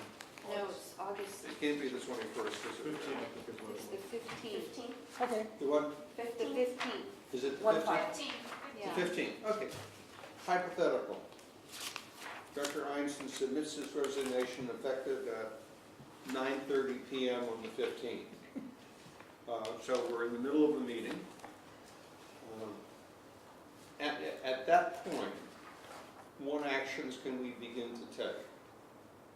At that point, you wouldn't be able to do anything, you could post the notice of vacancy.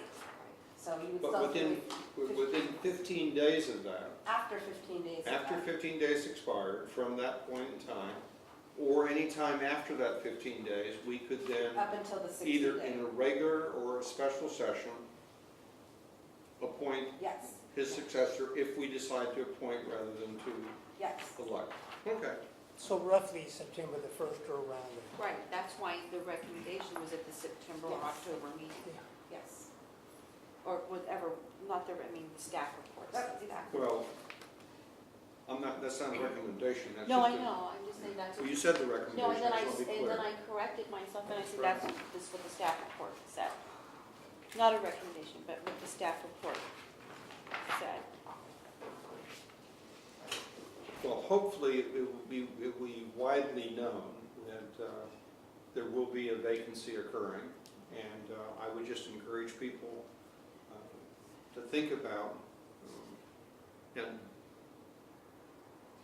can we tonight make the decision whether that vacancy will be filled by election or by appointment? You can certainly have a discussion. My recommendation would be to, usually what I recommend, although it's completely up to the board, is to agendize broadly so that you can decide tonight that you want to try to fill the vacancy by appointment. But when I bring back an appointment staff report, I would say something like, in the event that the board is unable to get a majority vote, they are still able to they could call an election as well that night, if they wanted to. But of course, the election wouldn't take place until April, so there's no real rush. You could come back in October, November, December, and call the election as well. Well, not that many, 6 Can we weeks. put on the August agenda the decision to elect or appoint? You mean your decision from tonight? You mean, Well, no, I thought I asked you, could we make the decision tonight to elect or appoint, and my answer, yes, well, we can. yeah, you can decide which way you want to do it at a future time, yes. Rex can't participate in that vote, which certainly, all I'm saying is that if tonight the board voted, for example, that they want to fill Director Iamson's seat by appointment, that doesn't preclude you later from changing your mind should you not be able to get a majority vote. And that doesn't violate the statutory requirement for 15 days, because that's a different decision. That's correct, but you still need to make the appointment within 60 days of the vacancy, so you're still limited by whatever that is, 2 or 3 meetings.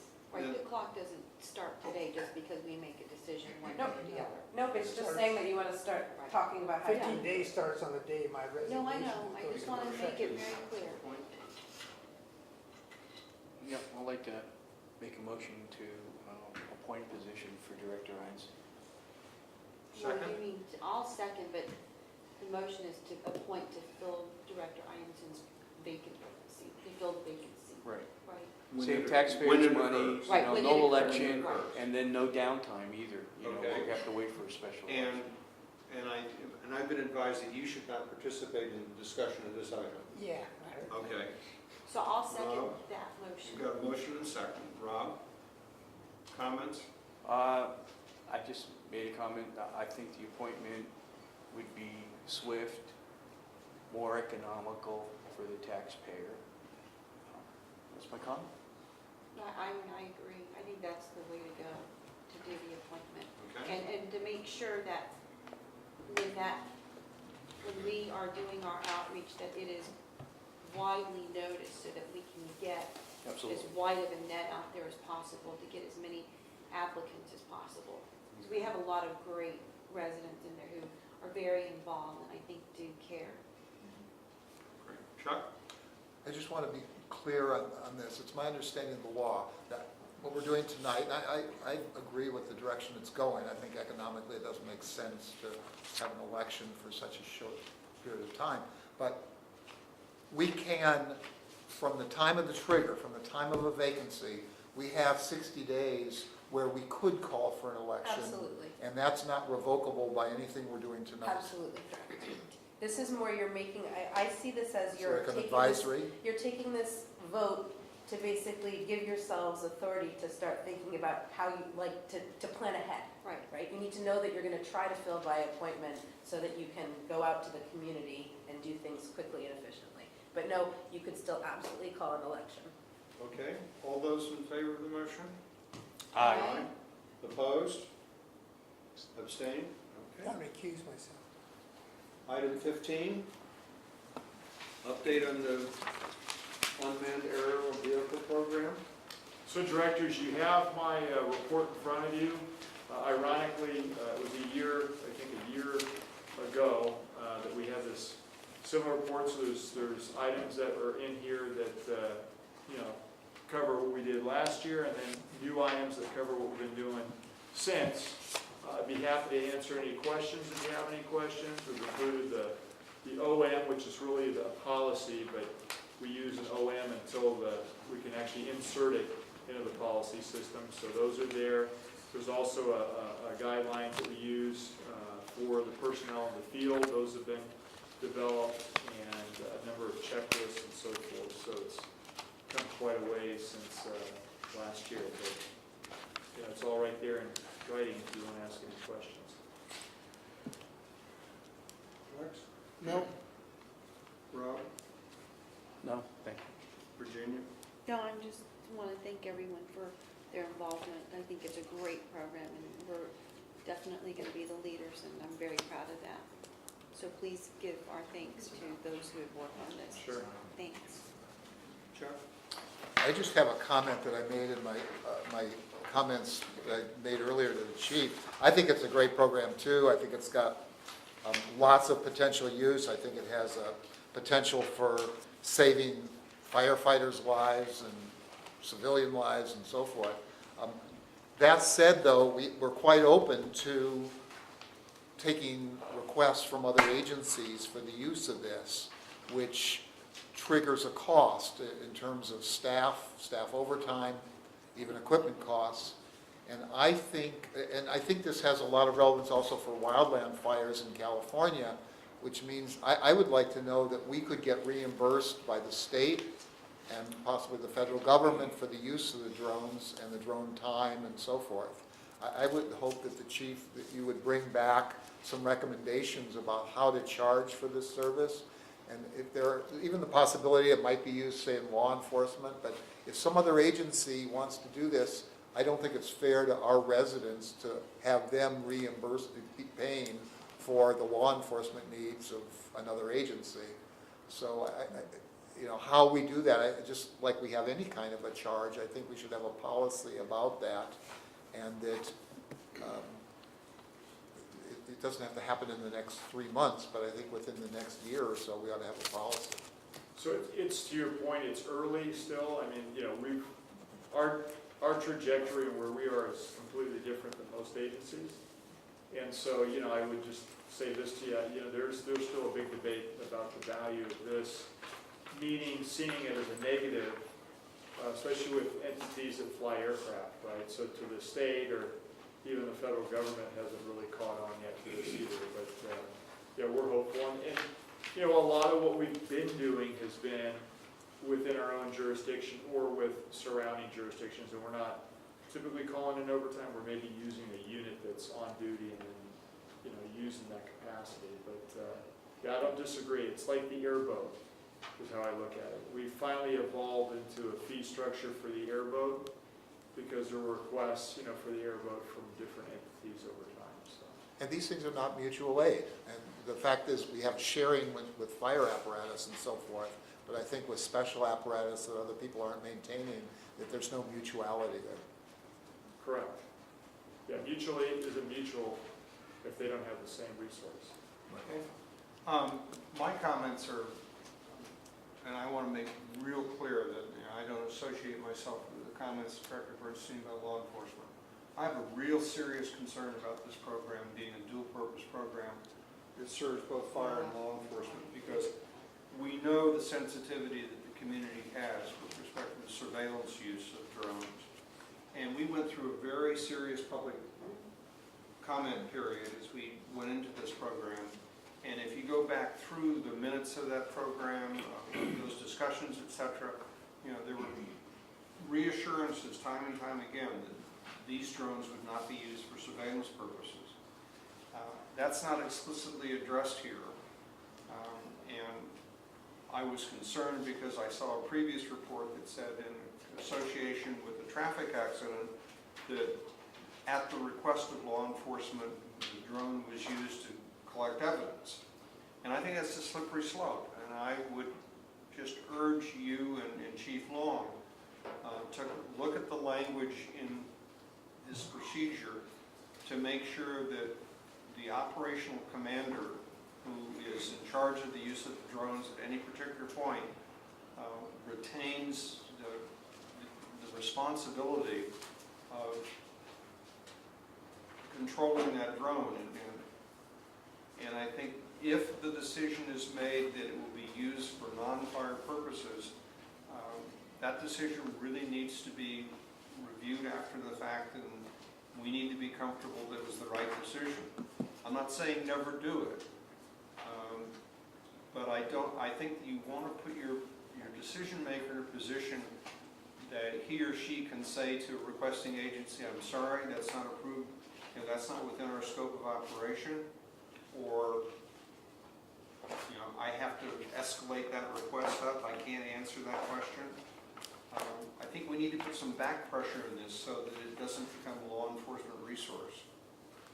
I agree with that, because otherwise it actually delegitimizes our program and the purpose that we have for this program. And actually the law enforcement piece has been discussed by this board, and I guess all of us were, we were a little worried that we would kind of be lumped in together, and I think we've done our best, and I think we need to keep doing the work to make sure that we're not lumped into that group, so that we can be effective with this program, which, should be as effective as possible. So I agree with you on that. Rob? Yeah, you bring up a great point. Especially, I think now the civil grand jury in the county is looking into surveillance techniques and license plate readers and cameras, and I think they're doing some type of project on this, and it kind of falls within drones because identification, surveillance, evaluation. So, as Peter said, we need to get in front of this, and we need to, as an organization, if it's going to be used for evidentiary purposes, custody of evidence, I mean, there's just a multitude of questions that arise. Retention of the video that's taken from the drone. I mean, so, maybe we can kind of get a little bit out front and either say in an emergency situation, but to have the guidelines in place so that the chief can make that determination if a law enforcement agency, let's say like a search and rescue or something, where we're involved in Task Force 3, just to get it out there and have our legal group look at it and see what our responsibilities are, but to make sure law enforcement knows that they need to retain the evidence and the custody, and maybe our drone operator may have to testify as a firefighter operating, because there's not going to be a police officer that's going to operate our drone. It's going to be one of our firefighters, right? So they would be a witness relative to that. So Peter brings up some good points there. So. Yeah, I would just prefer we have a rule against it with an exception, except as approved by the fire chief or something like that. Something so that you've got a battalion chief out there or a captain out there, and they're approached by law enforcement and said, hey, we want you to do X, Y, or Z. We said, hey, we'd love to help you, but that requires the chief's approval. And I don't want a prohibition against it, because I'm reminded of things like the time we broke into a safe to get a kid out. You know, Bank vault. What's in a safe? pardon? Not a safe, a bank vault. A bank vault. It's yeah. even harder than a Well, safe. you know, breaking into a bank vault was not an approved procedure, but we did it. The only people that never went to jail for breaking into a bank. Chuck? I just want to clarify, Peter, in response to your comment, I wasn't recommending that we use this for law enforcement. I simply was reflecting what's in this document. Number 11 says that the mission uses will be public safety and life preservation missions to include but not limited to hostage situations, active shooters, threats for use of incendiary explosive devices. That's the language here. This is not my recommendation at all. Well, you read that as law enforcement, and I want to make sure that we understand that that line is a much more explicit line. Well, I think to answer your concerns, first let me say this. We have not surveyed anyone, just so we're clear on that. And we haven't done it at law enforcement's request. So, you know, but the word surveillance is typically what gets people concerned. So I think we'll just address it head on in here. And then to your point, I mean, you know, I think there's, you know, and the sheriff actually said this, he and I met. He mentioned, you know, say the things you won't do to, so that if we ask you, we know you're going to say no. And I thought, well, that's actually a good point, because it saves us some time. And because we do a lot of things, and so to your point, you know, the operators and the chiefs, they want to be clear on what they can and can't do as well. So I think we'll change some things in here and specifically address the surveillance concern. Yeah. I mean, I'm reminded of the incident we had on 101 where this guy was holed up in this automobile, and you know, we responded, and CHP was there and everything else, and Chief Frione, you know, got and said, well, you know, you could put foam on the guy. Yeah, And they said, well, go ahead and do it. And he said, oh no. He said, we're not going to do it. You know, that's a law enforcement thing, but I'm just giving you an idea. So it's just, we have people in this department whose number one mission in life is to help other people. And from time to time, though, when they're asked for help, they're going to have to say no. And I think that's essential to do that in terms of preserving the sanctity of this program. Yeah, I concur. And I think, you know, we're not trying to create undue problems, but I will say this because I think it doesn't get said sometimes either. We're a strong partner with law enforcement, but their hill is a different hill to climb. So, and I think we understand that. We don't want to compromise our program with something, and just so you know, I have been asked to do different things in the past by law enforcement that we have said no to. Yeah. I didn't feel it was in the interest of the crews. I felt there was a different way for them to do that, and we don't unduly put our personnel in a position where, you know, it could be done a different way, and we put them kind of in an odd position. So, without going into any great detail. Any other direction to staff on item 15? Fire and rescue, that's, Item 16, Atherton, Atherton is taking a very unique approach to providing fiber, and they basically have a private entity that's been created that is in the process of, as we sit here surveying the entire town, we'll be installing fiber to every residence within the town. And then that fiber will then be essentially rented out to different content providers who will have access to that. And I've been involved with it as a member of the town's IT committee, and one of the things that we discussed at the recent meeting was we were going to have in the 16 Atherton neighborhoods probably 2 and in some cases 3 emergency assembly points. And the proposal, I made the proposal that one of the things we ought to do is to make sure that each emergency assembly point also is a fiber node, so that when everything else in the world doesn't work, at least those emergency assembly points can communicate with each other via the fiber system. And the fiber people said, hey, you know, we think that's really pretty straightforward. I don't think it requires us to do anything. The town is in the process of working with ADAPT to identified the emergency assembly points. The first one has been identified and signed, which happens to be my residence in Lindenwood. And the fiber people came out and looked at it and said, hey, this is no problem because we're coming to your house and putting a fiber link at that location. Is going to be easy to do. And this is mainly a heads up saying that this is a capability that will be created and we will have access to. Good idea. Daryl Jones, TEA Communications. Yes. Can we coordinate that with him since, with the assembly points? I mean, since he does our or they do our communications. So there's a bigger issue on fiber and standard circuitry that's being used to support our infrastructure for communications. And I mean, I'll simplify it. The old system isn't being maintained the way it should be because people are getting rid of their hard lines. And the new system, which is fiber, the connections where there's fiber to standard circuits. Well, the digital versus analog is the all of it. huge I mean, issue, right?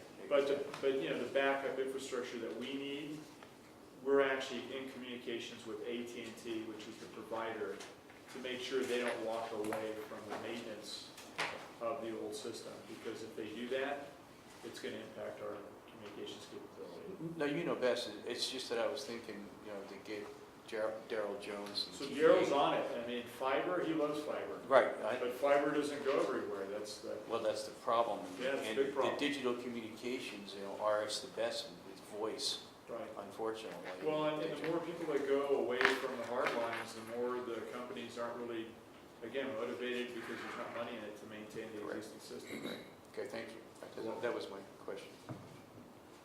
So it's mainly a heads up item, letting you know that this is That's great. happening. I think it's a great idea. And it's related to our CERT program, the neighborhoods that we designated, which now the town is implementing in terms of the town has basically been very supportive of the ADAP organization. The town is taking the responsibility for the purchase and placement of the signs. One of them, by the way, has been recommended for the Unmanned property. If you could get back to her on that and let her know that. Yeah. I'd love to talk to them about, again, bring Daryl in the picture to have a broader conversation for our entire communication system as well. I think the Atherton model may well be one that other agencies, you know, like Menlo Park and East Palo Alto may want to look at. That'd be great for the entry, you know, for the actual meeting points. Yeah. To have fiber optic there. Good, they can all communicate with each other. Yeah. Great. Okay, item 17. Chief's goals, mid-year update. So directors, you have the report. And let me just add one thing, because I noticed it at the back of the report on the UAS drone program. Just so you know, we're almost there with night operations and overcrowds as well. That's another exemption that the FAA has to give you. And to that point, too, within the chief's report, we've met with a number of partnering agencies regarding the UAS drone program. So that's in the chief's report. To the goals, you have the completed projects. They try to give you a mid-year update. You have the ongoing. I know Director Bernstein had concerns about percentages and what methodology I used. This was a discussion at the committee level. I've never used percentages before. It's a little bit difficult. I mean, so from an interpretive standpoint, you know, what I see is 50% or 45%, because Director Bernstein raised these questions, and I have to tell you too, you know, the committee was asking me what, you know, how close are you to getting something done? Are you 50%, 40%? So it's extremely But chief, subjective. we trust you, so Well, we know. But Director We know Bernstein that your he was looking for percentages the are going analytics in here, and I'm to like, be well, accurate. yeah, that's the Chapel-Homan scale, so I'm Right, not so sure we how trust you with that. equates, right?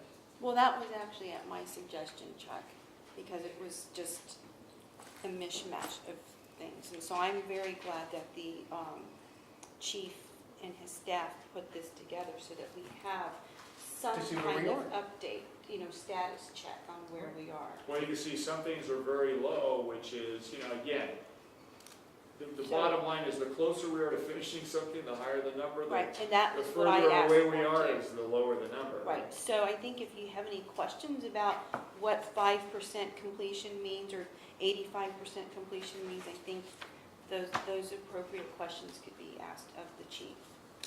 And he can give you his interpretation of 85% completion. Okay, Rex, do you have questions on this? Yeah, you had any abandoned projects? The Community Facilities District, what's that about? So that was what the board had asked to look at in replacement of the impact fees, was to go to a CFD. Okay, But you moved away from that the moment that you said, hey, we're not gonna go through the local jurisdictions any longer and ask them to approve impact fees. okay. Rob? I think Virginia pretty much laid it out the way we had Virginia. spoke about it. I think I said my piece already, sorry. I mean, you said it well, I mean, that's fine. I realize how difficult it was. I was just trying to understand that question I asked when it said that he had 6 new firefighters and it was 70% completed. I said, did that mean we have 2/3, 4 or 6? And I still don't know what it means exactly. They're almost hired, or we've only got 4, or, There's still the background Yes, process. Right. exactly. I see. So, but see, in background, you have polygraphs, you have medicals, you have the background investigation itself, right? So you have all these different things that you wouldn't know, but staff comes to me and says, we have, these people have done this, these have not done that. There's a flag on this person, so this may not work, right? So all those different check boxes within each individual, I'm saying we're at 70%. But if you were to say analytically prove that to me, I mean, that's tough. That's my knowledge of where, when they explain it to me, I feel that we're at. We'll make, I believe, the deadline, which is to have 6 people in a fire academy in September. But, and we're, overall, I don't want to make you feel like we're not getting there, but, we have to wait for these things to be completed. We can't, polygraphs take a little bit of time. It's hard to schedule, as do backgrounds. Because there's so many agencies that are hiring, so there's X number of agencies that will even do that. Psychological evaluations is another one. We've sent people through a psyche eval. They all won't go in a day, and it's got to work within the schedules of the people that we have. If we end up DQing somebody along the line, disqualifying someone along the line, we have to pick up another candidate and then move them through the whole process, so. I had 2 comments. One on what Rob brought up, the abandoned projects. While I agree that it seems like we've abandoned the Community Facilities District, I don't think it was for the reason you said. We decided we didn't want to go through the jurisdictions, but the Community Facilities was independent of the jurisdictions. I think we abandoned that because we couldn't find a partner. Yeah, and you look for an alternative, right? So, there's more to it, there's no doubt. The other thing, though, is I am still troubled that we have put on hold our arrangement with the Palo Alto Fire Department.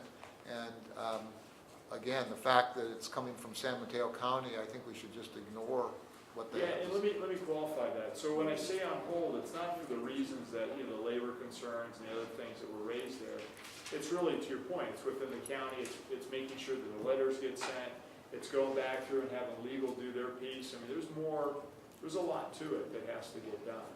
And it's a lot of heavy lifting, so. So it's Why not- is it's not on Fremont? hold, it's on slow? It's on slow, that's probably a better answer. Why is Fremont so easy and Palo Alto so hard? Because Fremont's a mutual aid agreement, which Fremont there's an interesting story, so I'll just synopsize. Fremont, when Newark went up for bid as a fire agency, Fremont bid Newark, but Alameda County got it. But when Alameda County bid the contract for Newark, they included an automatic aid agreement with Fremont that allowed Fremont then to respond with a ladder truck and a battalion chief. Well, that was an unfair characterization. So Fremont at that moment said, we are no longer in an automatic aid agreement with you to just get our resources and then use that against us on a competitive bidding process. So we will now have a mutual aid program with you, with Alameda County. That was the same time we were working with Fremont on this agreement. So when the chief came and met with me, he said, hey, I don't want you to think it's you, but we don't do auto aid anymore, we do mutual aid. And mutual aid means that they can deny a request. So it's not automatic, it's not they don't, when the dispatch call comes, a Fremont ladder truck doesn't automatically go to Newark. Thank you. You bet. Okay, other questions on this? Item 18, public records request. And this was a request from myself and Director Solano, being aware of the fact that there have been a couple of repeated requests from a particular individual for public records that, in my sense, really have required a lot of time and effort on the part of the staff. And in the case of this individual, not only were the requests submitted, but then that they were withdrawn, and then they were reinstituted. And my concern is there some legal way for us to say, hey, wait a minute, we will comply, but there are limits to what we'll do? Or are we just up against the wall in terms of what the law requires? Do you want me to answer that? Yeah. Okay. Well, Lauren, while you're on a roll, I want to throw this to you too. Okay. Okay. I know it says with the statute that we cannot charge them for staff time or Correct. hours. I mean, how much would you give us a roundabout figure with the ones that we've done, what the actual total costs are? Including staff time, like a generalized staff time thing, Chief? I have no idea about staff time at the Yeah. district. I can tell you that I pulled the numbers of, I didn't break it down by individual, but I pulled the numbers for just my time on Public Records Act since the beginning of the year. And it's probably around $2,500. 2,500? Total? Yeah. Well, that's less than I expected, so that's reassuring to hear. Well, that's not too, That may not include the last week or so, so let me make it more like 3,000 because You got a lot I of... did some stuff in the past couple days. no, because, Lauren, I think we need to take a stand here on some of these. And, that's why we have a superior court.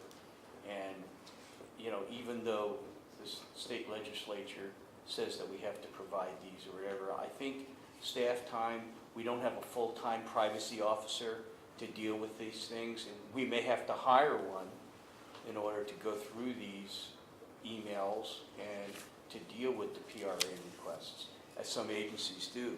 Like the agency that I work for has a privacy officer that deals with these. And so, but that's part of Homeland Security, which has big, large pockets. But, this is something that it just could be a trend, a short trend, but I think this is something that we need to look at. And if they're going to request these things, I know copying and all that, they have to pay for those, but staff time and legal time, I know Department of Justice, when I used to work for DEA, just tremendous cost. And they did follow those through with the actual civil settlement judgments on a lot of those things that were public requests. So I know federal and state are different. But the parting here, and again, let me kind of say this as a general statement. I think it's reasonable to ask an agency, if you're a resident or someone that does business in that jurisdiction, you've got a concern, you want to see some information. Absolutely. Makes sense, right? I think that was the intent probably of any of this. That's not what's going on in a lot of cases, including with some of the individuals that we have that are pursuing the agency and then start, stop. There's almost, it gets snarky if you don't answer fast enough. And then it's almost comical when, oh, I'll stop it here, I don't want that anymore. And so, there's a nefarious part of this, and I think, it's not even the legal time or the staff time, which could be significant. I could tell you Kathy's time, it's the disruption. Right. It's people working on things, and then you got X number of days to get it done. And, you're searching for things, and we're doing doc searches, we're taking stuff out of archives. I mean, this is not, I don't think that's the way people, the government, the judges ever foresaw that this would be used almost as a weapon against an agency. And so it's that disruption at times, and almost, by people who don't, I think, have the best intention of the public in mind. So what the public doesn't see is the disruption, the cost, the ridiculous way in which their tax dollars get spent for things that have nothing to do with improving the services of the fire district, the benefit to the public. It's not there at all. And again, I've read some of the stuff through CSDA, and I think what people are missing is there's a dark side to PRA. And maybe you don't see it unless you're in an agency that spends a lot of time or gets, PRA requests. And I'm not talking about, the newspaper asking us for employee information for compensation.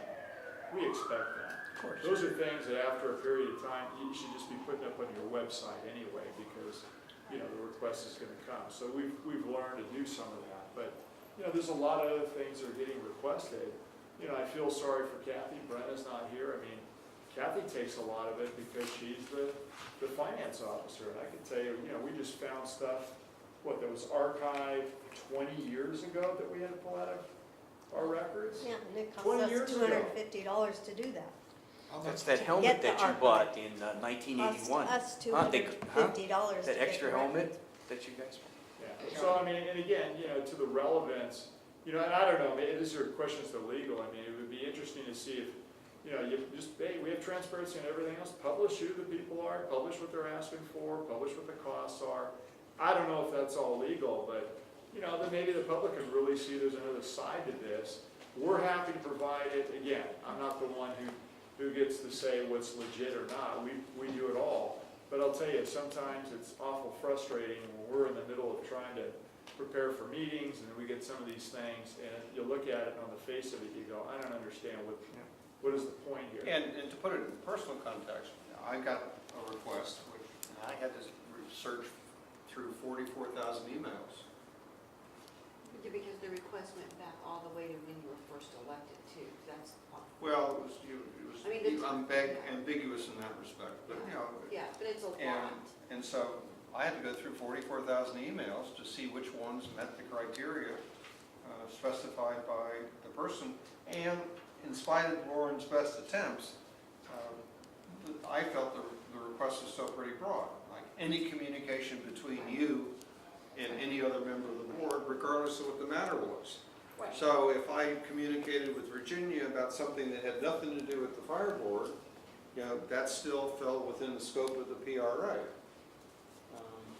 So I have a question. Chuck's got a question. Chuck? Oh, Let me understand, the issue that we're concerned about is not the district email.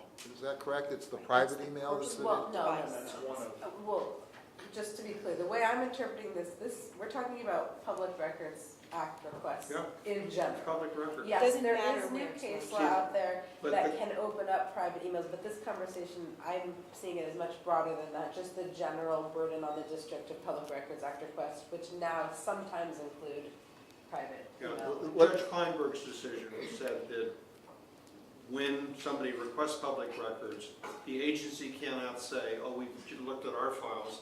The agency must say to people like myself, oh, and by the way, is there anything in your personal files that falls within this scope?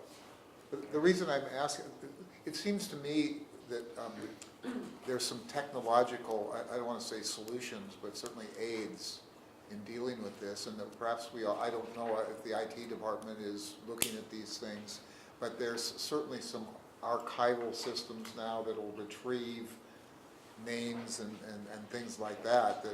Well, let me just say one thing here. I think, just to make it clear to everyone, and please correct me if I'm wrong, but, I work, for several different clients, and public records acts can be a burden on public agencies all over the state, so we're not unique in that sense. But I do think that the recent problem that has kind of triggered this board agenda item, it's a couple repeat offenders. So I think there's a few individuals who are making these repeated and burdensome requests. So it seems like there's this huge plethora of requests, But I don't think things have changed that much in general. We just have a few of these repeat offenders who make things difficult. Well, you say offenders, let's call them requesters. That's true, that was a bad term.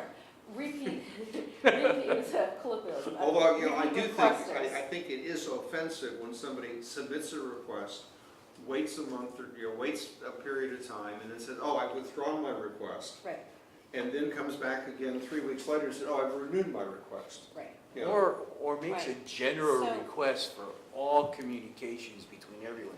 If they're saying, you know, the aspect to narrow it down as on a particular topic or a financial issue or, you know, let's say a subject on drones, And staff does work as hard as we can to work with requesters to narrow down requests. So we have, for example, submit letters in the past to some of these requesters saying, you know, we don't believe your requests are in furtherance of the act. We think that you're doing this, you know, to intimidate or to burden the district. So if you want us to fulfill the requests, we're gonna ask that you narrow it down and make it something that we can actually provide to you. But sometimes it still doesn't get quite as narrow as we would like. But just to go back to the original question asked, I think by Director Carpenter, is in some ways the district's hands are tied. The Public Records Act is written in a way that does favor public access. And the case law on this is a bit nebulous in the sense that when is a record so burdensome when is a request so burdensome that the district wouldn't be required to search for it? They say, you know, the district is not required to search for a needle in a haystack, or a request cannot be so burdensome that it shuts down City Hall. That's the kind of language that's in the case law out there. So it is in favor of the requester. So our best bet, you know, is to try to work with the requesters to try to narrow down the request. And sometimes if we feel that the district is truly being targeted and someone is using the Public Records Act, you know, for some end that is not what the legislator intended, you know, we try to have those discussions with them. But this is you know, in some ways our hands are tied. So I have a question. What if the requester is not satisfied with the information he or she receives? What can this person do to make it even more burdensome? Continue to make requests and then continue to find a different, you know, request, I mean, within what they did before, and it generates yet. I mean, yeah, Given you say, everything. I Let's asked say for- you've given I- everything, can this person sue the district? If they can sue the district for non-compliance with, Even though we've complied, this Well, anyone person is can not sue for Well, satisfied? then anything they want. then it becomes a I question. know, Well, let me answer, wait. But I'm asking, I've had a lot of discussions on this, Virginia. It becomes a question, if the person sues, it then becomes a question of law and whether or not we have complied. well, that's part of it, but also the law says that if the requester's request is frivolous, which seems to be the standard, and I'd like to know if you have any examples of what frivolous requests are, then the requester, who becomes a plaintiff at that point, he or she loses, that person will have to pay court costs and reasonable, quote-unquote, reasonable attorney's fee. Do you have any example? This is the law. I mean, this is what it says. well, So privilege what would be what examples, if any, do you have that would be considered frivolous under the court standard? I don't have one off the top of my head. Okay, thank you. I just wanted to renew my request that you look into it. I'm aware, because I was involved in it kind of in my former life, some of these litigation support systems and so forth, and some of the stuff Google's doing, and we don't generate that many documents in this agency, unlike some kinds of organizations like the court clerk or something. But they just have this ability to scan these things in and then to get optical recognition systems that'll find key names or key words or something Yeah. like that. And Kathy can probably speak better to this than me, but even though we are talking about burdensome, we're not usually getting the kinds of requests that are looking for so many documents that we would need a software like that. It's more that it's one obscure document from so long ago that it probably wasn't scanned in ever. I see. Or, you know, so I think that for, really large city clients, for example, I'm sure the city of Los Angeles, something like that would probably be extremely helpful for the breadth of requests that they probably get on a daily basis, but not for a district of this size. But I'm the lawyer, not the business person, so.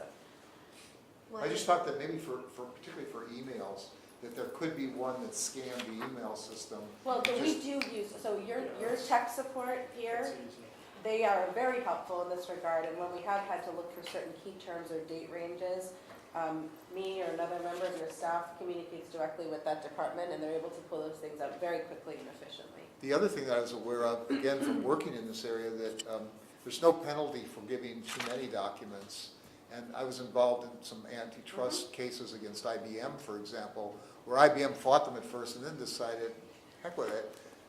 And they would literally truckloads of documents. I'm talking about hundreds of millions of documents would be delivered that just overwhelmed. But for certain keywords, No, absolutely. you can provide that. I mean, you can sometimes it's not in the best interest of the district to be searching through for a few emails. If you know that the few emails are in there and you're not worried about the other 500, sure.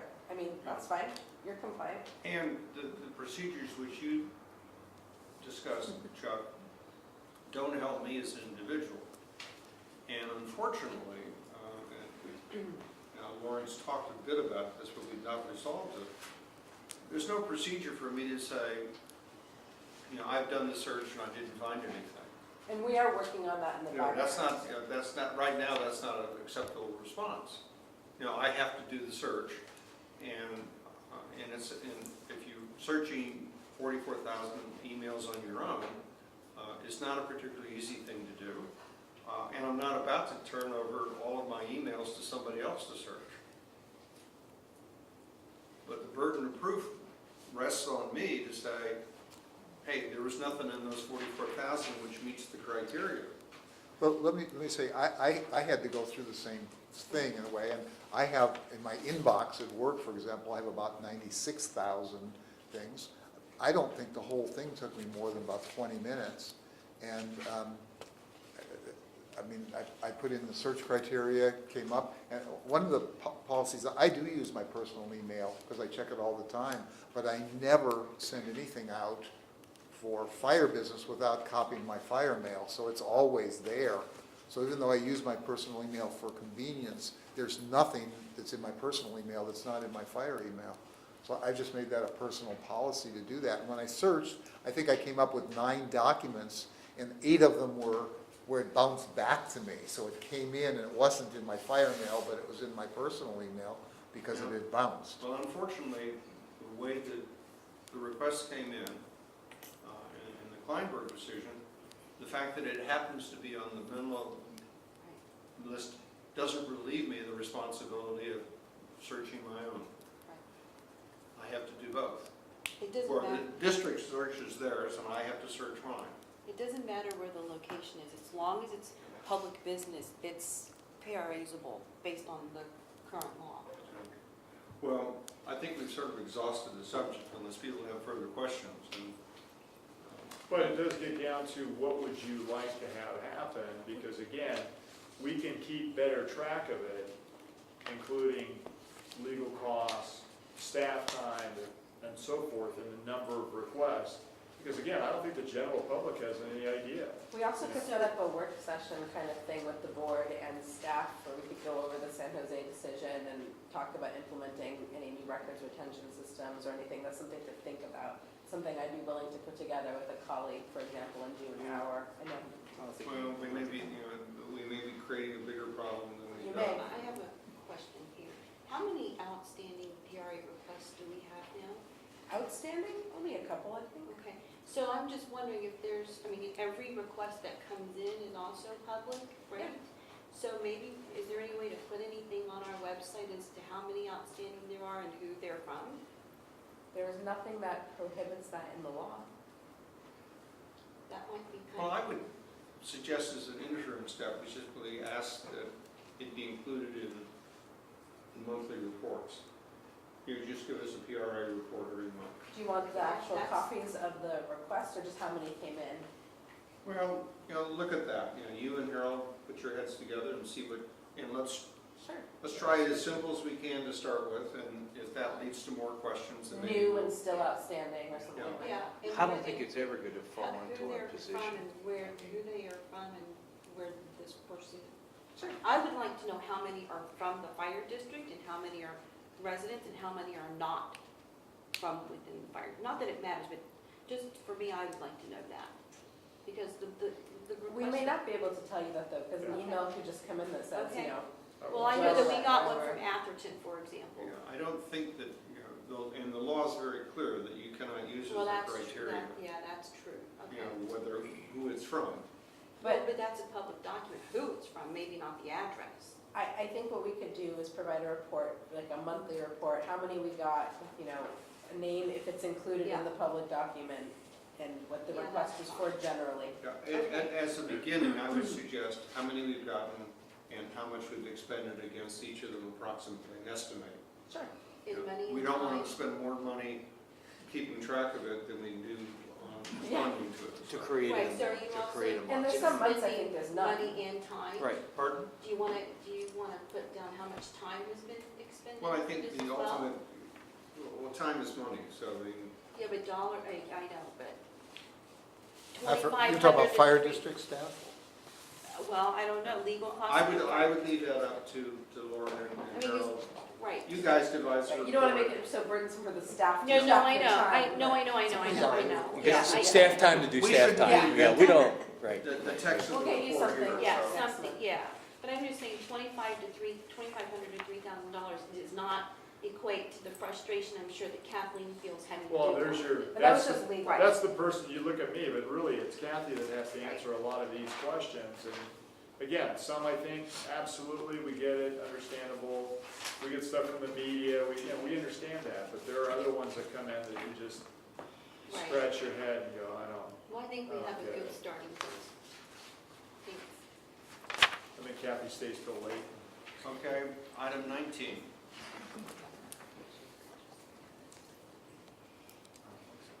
This is an item which has been tabled from previous meetings. I continue to feel that a public communications committee, as recommended by Directors Bernstein and Corrali, is a very sensible thing to do. I would welcome a motion to establish one. Well, So we've moved. established one, right? Yes. This is about how do we get members of the public on there, is that correct? I think you established one, but did you actually appoint your own? I don't think you appointed anyone to it. It We didn't exists appoint a member. Theoretically. And there was some question about whether or not Director Bernstein wanted to serve. Oh, on the okay, committee. okay, So, you're the only person who said, yes, I'll serve. okay. And so, the question is, are we going to have a second director who will serve with you? And do we want to include members of the public? And I've, in the past, spoken about my support for Jim Lewis, who I think just does an incredible amount of work in the public communications area. Sometimes irritates people, but if that was the standard, then I'd be in deep trouble. And my issue, I think, is discussed in this report, is that we don't have a formal process, a vetting process, and not just for this committee, but for all the committees. And so that's been something that I put out there since 2015. So I guess that's a pending issue based on this staff report. But you're right, we have to establish the committee first, and if I'm the only one on there, I'm not sure if there's much of a committee. So, Am I the only one on there? does another director wish to serve on this committee? Chuck, you don't want to serve on this committee. Well, maybe we should Well, table the committee. I would serve, I'll serve with you. Okay. Okay, so we will now move forward. We will schedule a meeting of the Public Communications Committee, and one of the things we'll talk Am I about. still chairing the committee? Pardon? Am I still chairing the committee? You're chairing the Okay. committee. And I would, on our first agenda topic should be membership, community membership, and we'll talk about that. So we'll all have to, I'll organize the scheduling so that Peter and I are Yeah. available to meet. I'm leaving tomorrow for 3 weeks. Yeah, so that, it's not happening for a little while. Okay, the clerk. Item 20. Yeah, Where's my 20 President's gone? report. it's your president's report.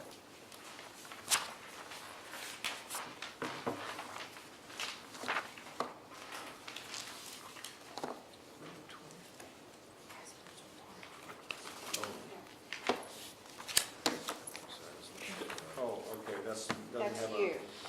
it's just got an agenda, I'm looking for For the other, the items. for one more, Staff report, agenda. Okay. President's report.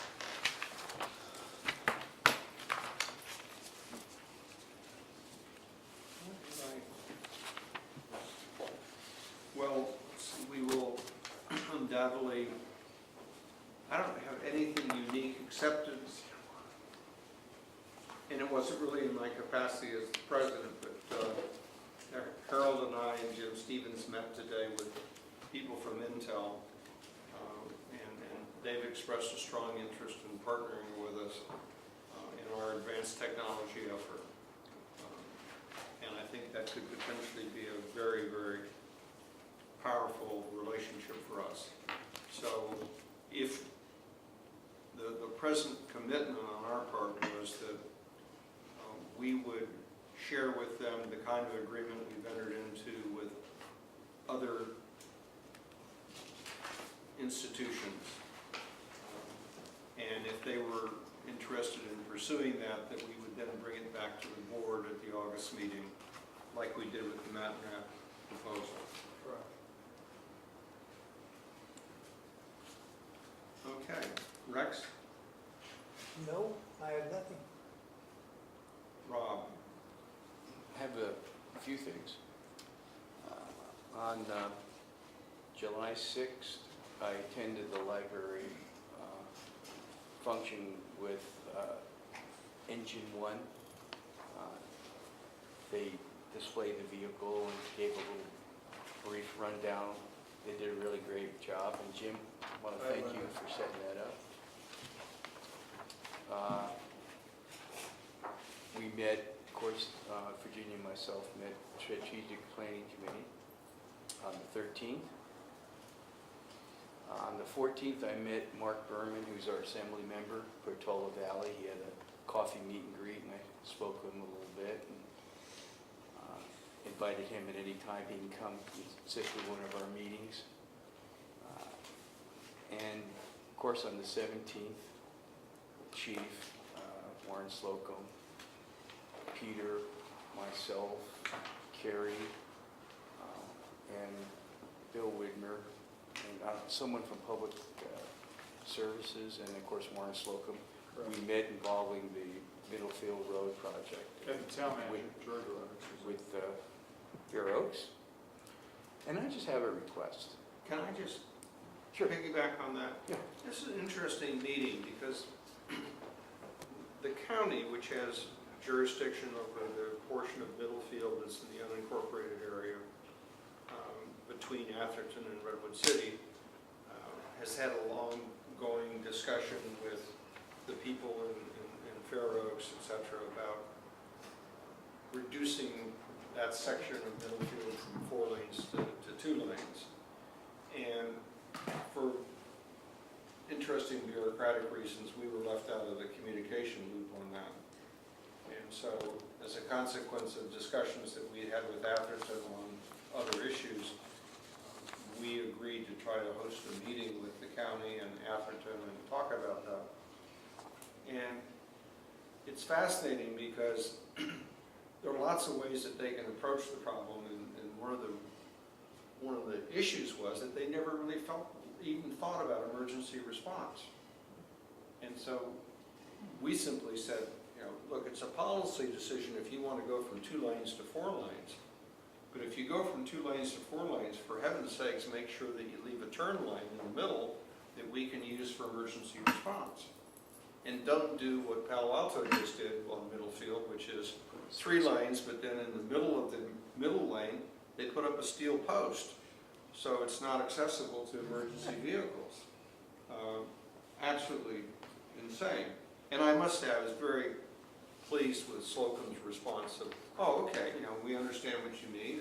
And it underscores the importance of us always keeping our ears to the ground and figuring out who wants to do what next and making sure we get in there. And I said to them, they said, hey, if you're having these meetings with the community, let us know so we can go and tell the community why we need access. Because the community's basically been sold this, oh yeah, it's 2 lanes and bicycles and that's going to be wonderful. Except it's not going to be wonderful if you're sitting there with a heart attack waiting for somebody to show up.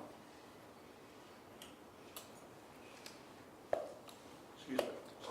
And I wanted to add too that I think Atherton was pleased that they got your bike lanes to extend, that they agreed to that, to extend the bike lanes into the Fair Oaks. In principle, so, We all heard it, okay, so if they back down from you guys, we all heard it.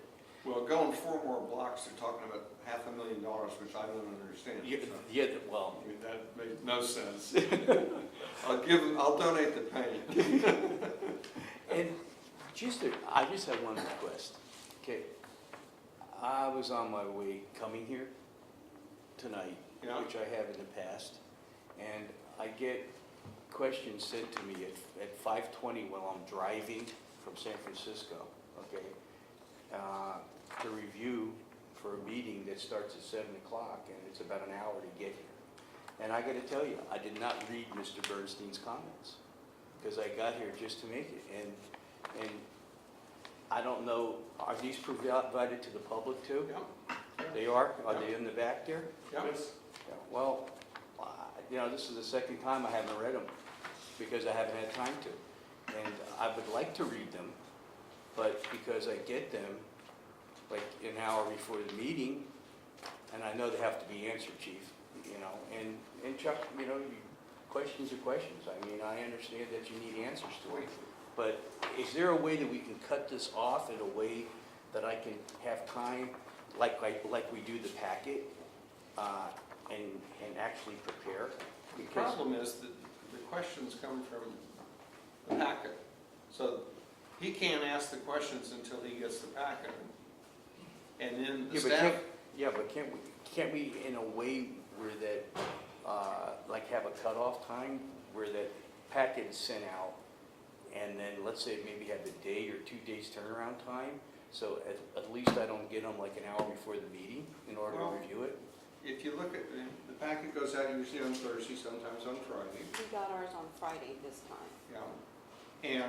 And then if a director has questions and submits the questions, the staff tries to answer the questions ahead of time. Correct. In the past, what we've done is we simply waited until the meetings, and the questions are asked at the meetings, and that's frequently doesn't work as well because it doesn't give the staff the opportunity to answer the question. The only way that I think we might do it differently is have the packet go out much sooner, but that then rolls everything back in terms of staff preparation time. I don't think there's any need for you to read the answers before you get to the meeting. Because I want to, I value everyone here at the table's opinion. And, Director Bernstein took a lot of time in preparing this, and I want to give it my, my full attention, and I can't, because I don't get it in time. Well, I don't think that I can't think of any way to resolve that difficulty. We could send you the questions when Director Bernstein sends the questions, but to Director Carpenter's point, depending upon when it is, it requires, what I do is I go through it and I assign it to different people that have. Sure. that No, Chief, I'm responsibility. just trying to be, Right, but that takes a little bit of time, so, I mean, if you That's want over the the questions weekend. when the You do that on questions. the weekend usually. Right. And then the staff tries to deal with it on Monday and Tuesday. well, can you send us the questions when you get them? Sure. I mean, I don't know, you could even ask Director Bernstein or any of the directors could send questions to the whole board. I don't think that's a Brown Act. Right? Well, like Warren, these- we got a Brown Act issue, he sends Just everybody the questions. If they're just questions, and just send it to, BCC everybody and no one reply, it's Right, there's the key. Okay. Use BC, Okay. if you're gonna send it to the whole board, do it in a way that people can't hit reply all by accident. Or send it to me and I'll send it out, or send it to the chief and he can send it out. Chief, when did you get these? Monday? 16th. All right, well, I would have had time to review them. If I got, just the questions, I would have had time to review them. But getting them an hour before, I don't. Okay. Can I just respond to that? Because, I mean, I appreciate the discussion, I appreciate the attention to it. I didn't, for some reason, get my packet until Saturday this week. I kept looking for it. I don't know why, but it was Saturday afternoon, actually, around 2 o'clock. But oftentimes I'm late. I sometimes have not sent them to you till Monday night or even Tuesday morning. In this case, I sent it Sunday, so it was out. I could have sent it to everybody on Sunday. But I just want to clarify with Lauren. I do ask questions, Lauren, but I also make comments. So if I say do not reply, whether it's a question or a comment, that would be okay. Is that Yeah. okay? Yeah, see, I think the protection there is that it's a public agenda at that point. And so we have said in the past that once the agenda is published, if people have comments or things that they want to be included, that they can send it out and it becomes a matter of public record. So when you send out your questions, that's a matter of public record. And then the caution to each of us who receive it is that we not then engage in a one-on-one review and create a serial meeting. And I think we can do that. Just give me enough time, than an hour, for me to look them over, because I value everybody's opinion here at the table, and I want to be able to go through it. But there are 2 meetings, I haven't been able to do that. Okay. Virginia. Yeah, I actually have something that I would like to read, and it's basically my report and my request. I've had a pretty busy month getting calls from the public about various things that have been in the paper, including the meetings from last week, the meetings yesterday, the behavior of our board of directors from the last month's meeting. So the things I want to highlight are discussing public issues in an open meeting, the fire district's relationship with the town of Atherton, and respecting each director's role on our fire board. Fire district's relationship with the town of Atherton is at a crossroads now. More than ever, the fire district needs to have open communication and transparency to represent our constituents, which include Atherton residents. The backdrop of my concern is 2 different meetings that were scheduled less than 1 week apart. One happened last week that included the cities of Menlo Park, which had the mayor, vice mayor, and the city manager, and Redwood City, which had the mayor, vice mayor, and the city manager, and the town of Atherton, which had the vice mayor, transportation commissioner, and the town manager. The second meeting took place yesterday at the fire district's office, and the attendees were representatives from the County Board of Supervisors office, Supervisor Warren Slocum, and a staff member, the fire district directors Carpenter and Solano, and Chief Chapel-Homan, and Atherton council members Wiest and Widmer, and town manager George Roderick. No policy decisions were made at these meetings, although discussions were not open to the public. The big picture issue here is discussing public business in open meetings. Both meetings had discussions on issues that are important to the public, such as bike lanes on Middlefield Road, development, and traffic mitigation concerns. These issues were discussed in an unnoticed meeting. Give the importance of these topics to San Mateo County residents. I am urging our fire board to continue promoting transparency by making these types of meetings open to the public who deserve to know about the discussions on topics that are important to them. I also hope that other jurisdictions will do the same. I know that in the future I will be more encouraging of open meetings discussing public business, and I know that this board will do the same, and I hope they will. With regard to the fire district's relationship with Atherton, the meeting that the town of Atherton organized with Menlo Park and Redwood City is no different from yesterday's meeting with the fire district Atherton in San Mateo County. Both discussed public business, both had no quorum of their respective elected bodies, and both were closed to the public. Nevertheless, I was asked by the fire board president to, quote, ascertain why the town refused to answer the simple question, unquote, he posed in his PRA request to the town before he resubmitted his PRA request as a private citizen. From what I have seen, the town manager has shown that the information can be obtained by the public via the town's website and that is the response the town manager has given to the fire board president.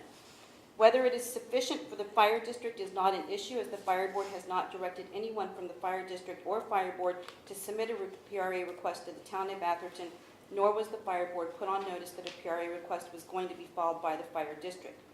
Peter Carpenter, an Atherton resident and private citizen, has every right to submit a PRA request to the town, and the town's response must be given to him as a private resident of Atherton, treating him the same way as any other Atherton resident.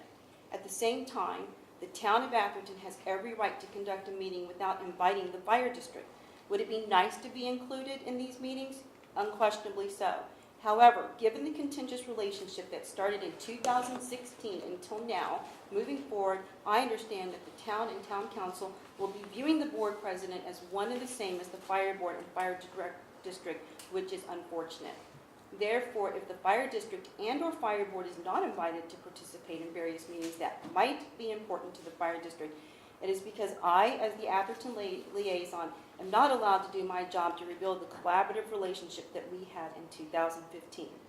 My hope is that I will be allowed to do my job so that the fire district can move forward with working with Atherton on issues of mutual concern.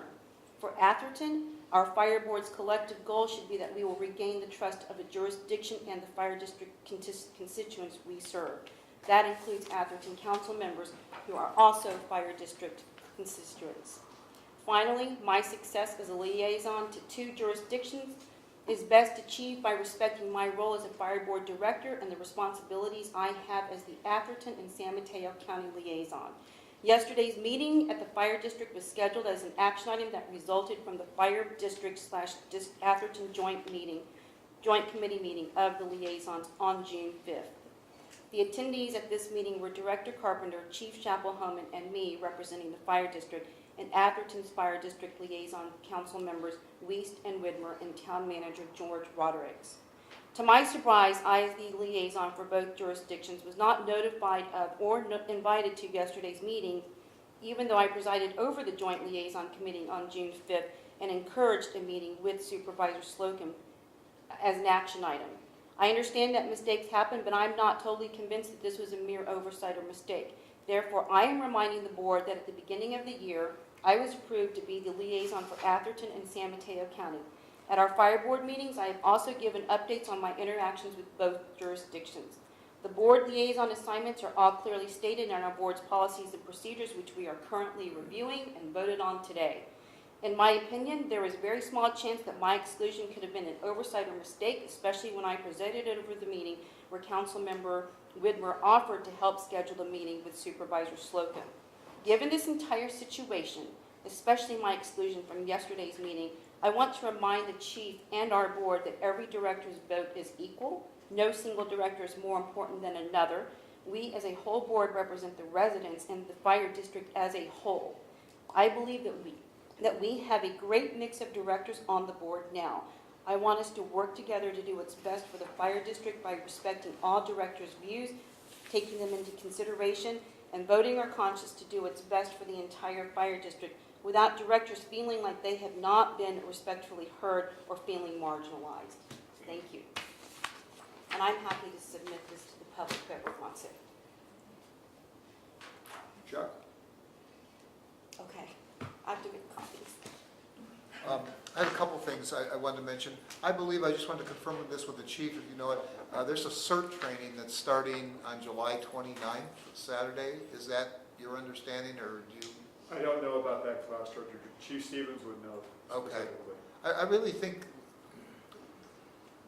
we need to do more here. At the last training, there were only 3 new people, and I think we need to promote this more. I also, it would have been good if there was nothing in your report again about the CERT exercise. It was in there, both the exercise and the smoke detector. In terms of, I think it was a different kind of exercise for the first time here, and I thought actually it was really the best one CERT had ever done. Rather than just pass out literature, which is what we've traditionally done, we actually did what I think is the main mission of CERT, which is the immediate reconnaissance of the local areas to see where the damage is and where professionals can be dispatched to respond appropriately. And I think there's no higher use for CERT than that, having that network of people that within 2 hours can survey the whole area, know exactly where the needs are and so forth. So it was really a great exercise. What I'm saying is those details, I think, weren't really in there. It had the numbers of people and so forth, but not the fact that it was, I think, really a change in direction for CERT in terms of its drilling, its exercising. And I applaud that. I think that's exactly what's been needed. I just wanted to make then a couple of things about East Palo Alto, where I continue to work not at the kind of official or council level, although council members are informed of this, but at the kind of local CERT level. We had another training for Get Ready at Faith Baptist Church there. There were about 20 attendees. So again, they're not huge numbers, but each time we do it, there's some more people who are interested in taking the CERT training. This Saturday is the first, as I understand, for the fire district. We're actually doing 2 Get Ready trainings at Light Tree Apartments on the east side of East Bay Shore there. I'm doing the one at 9:30 in English, and for the first time ever, at 1 o'clock in the afternoon, we're doing one in Spanish. So we have the Spanish materials now. So that, again, that is the beginning, I think, of a major change. I have requested, and I got I think, a positive response from Mike Ralston. There's some equipment needed. We need projectors, we need some screens and some things like that to be able to do these things. I've been using them from work, but we're now going to get on a regular schedule for some of this stuff where we need some equipment that's always available to people. I've requested to do once a month at the community room at Station 2, just a standing Get Ready training that we can always be promoting. Firefighters can promote it when they go out in the community. And I've even proposed that we alternate. 1 month we do it in English, 1 month in Spanish, and so forth. So that's all beginning to move forward. So you should have at that station, though, you have a screen and a Yes. projector built in, all you need is a laptop. But I'm talking about when we go off-site to these Sure. various places, because oftentimes we can use a wall, but sometimes there's not an available wall. And I'm not proposing computers. I think everyone's got a laptop that they can put the slides in and do, but we need that projection equipment. So I think, they're talking about trying to get in the next year, 5,000 to 8,000 people trained, which would be a huge, huge number in East Palo Alto. So I'm pleased about that. I think we're making progress. I'd like to see us moving. I'm not involved in that area, but I think we could be doing some of this over in the Fair Oaks area as well, trying to solicit some of those apartment owners and so forth. They're not quite as well organized as they are in East Palo Alto, but I think that's the next horizon. So that's my report for. Okay, on the information items, any questions or concerns? I would just, number 23, I don't understand this correspondence from the Castellia Fire Protection District. So that was the thank you for the donated fire truck. Oh, okay. Yeah. That was like a year ago or something, right? That was recently. So, to give you a history, because I know you're always concerned about fair market value. We put the rigs out there in the space through a vendor, and we try and sell them. And if they don't sell, we knock the price down. If they don't sell again, we knock the price down again. At some point, it comes back, they're just not going to sell. Then we check with the local, community colleges that have fire programs, other entities. If nobody wants a donation, then we basically look within, local and even statewide jurisdictions. And we've had, because of the fire seasons, the drought, that a lot of these small rural fire agencies are using equipment from the 1950s, 70s, so they don't have very much money, but we end up donating to them.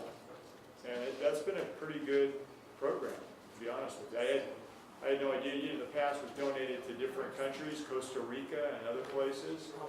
But there's there's a lot of need up in the mountains, and they're getting beat up. Yeah. Those guys are on fires all the time because of the drought. So it's, you know, it's pretty amazing. The other, on item 26, I would just note, you've not heard anything back from the city They have not. on the Hawk. I have been informed It's on their reliably. agenda tonight. I've been informed reliably that what the city has basically said to the citizen advocates who want this done is, come see us in 2018. That we just don't have time on our agenda to deal with this issue. So we'll see what happens, but that's basically what they told the people who came to us and convinced us that we should move promptly, which we did. And the city staff has told them that, you know, they're busy and don't have time to deal with this until 2018. We'll see what happens. So in regards to Menlo Park, I just wanted to make sure that you continue to open the door to invite their governing body to meet with our governing body. And I'm going to say it every time, because that invitation should be given to them, and if they say no, then that's their prerogative to decline. But I want people to know that that invitation is open by the fire district. Yes, they know that, and, you know, again, just items like this, we don't, it's kind of a It's a reminder. one-way street. I mean, but I do, you know, again, to give them some credit, we have had meetings with the subcommittee and so forth, so. Can I just say, Peter, I had an item on the Menlo Park agenda tonight that I couldn't attend, obviously. I looked through the agenda very carefully, and I may have missed it, but I could not find that item on the agenda. The Hawkeye? Yeah. Yeah, it's actually number, It's there. It's on there, and you can probably still Okay. hear it. The meeting's going to be very, very late tonight. yeah, it's J3. is Okay, the thank item. you. I'm sorry, I missed it. So actually, how it's titled, Director, is consider a potential modification of 2017 City Council work plan to evaluate improvements at the Middlefield Road, Linfield Drive, Santa Monica Avenue intersection. Okay. So it doesn't specifically, we keep saying it's the Hawk signal. They don't refer to it that way. And upcoming meeting, Finance Committee on August 10th. And motion to adjourn. So moved. Second. All in favor? Aye. Motion to adjourn. August 1, though, you gotta look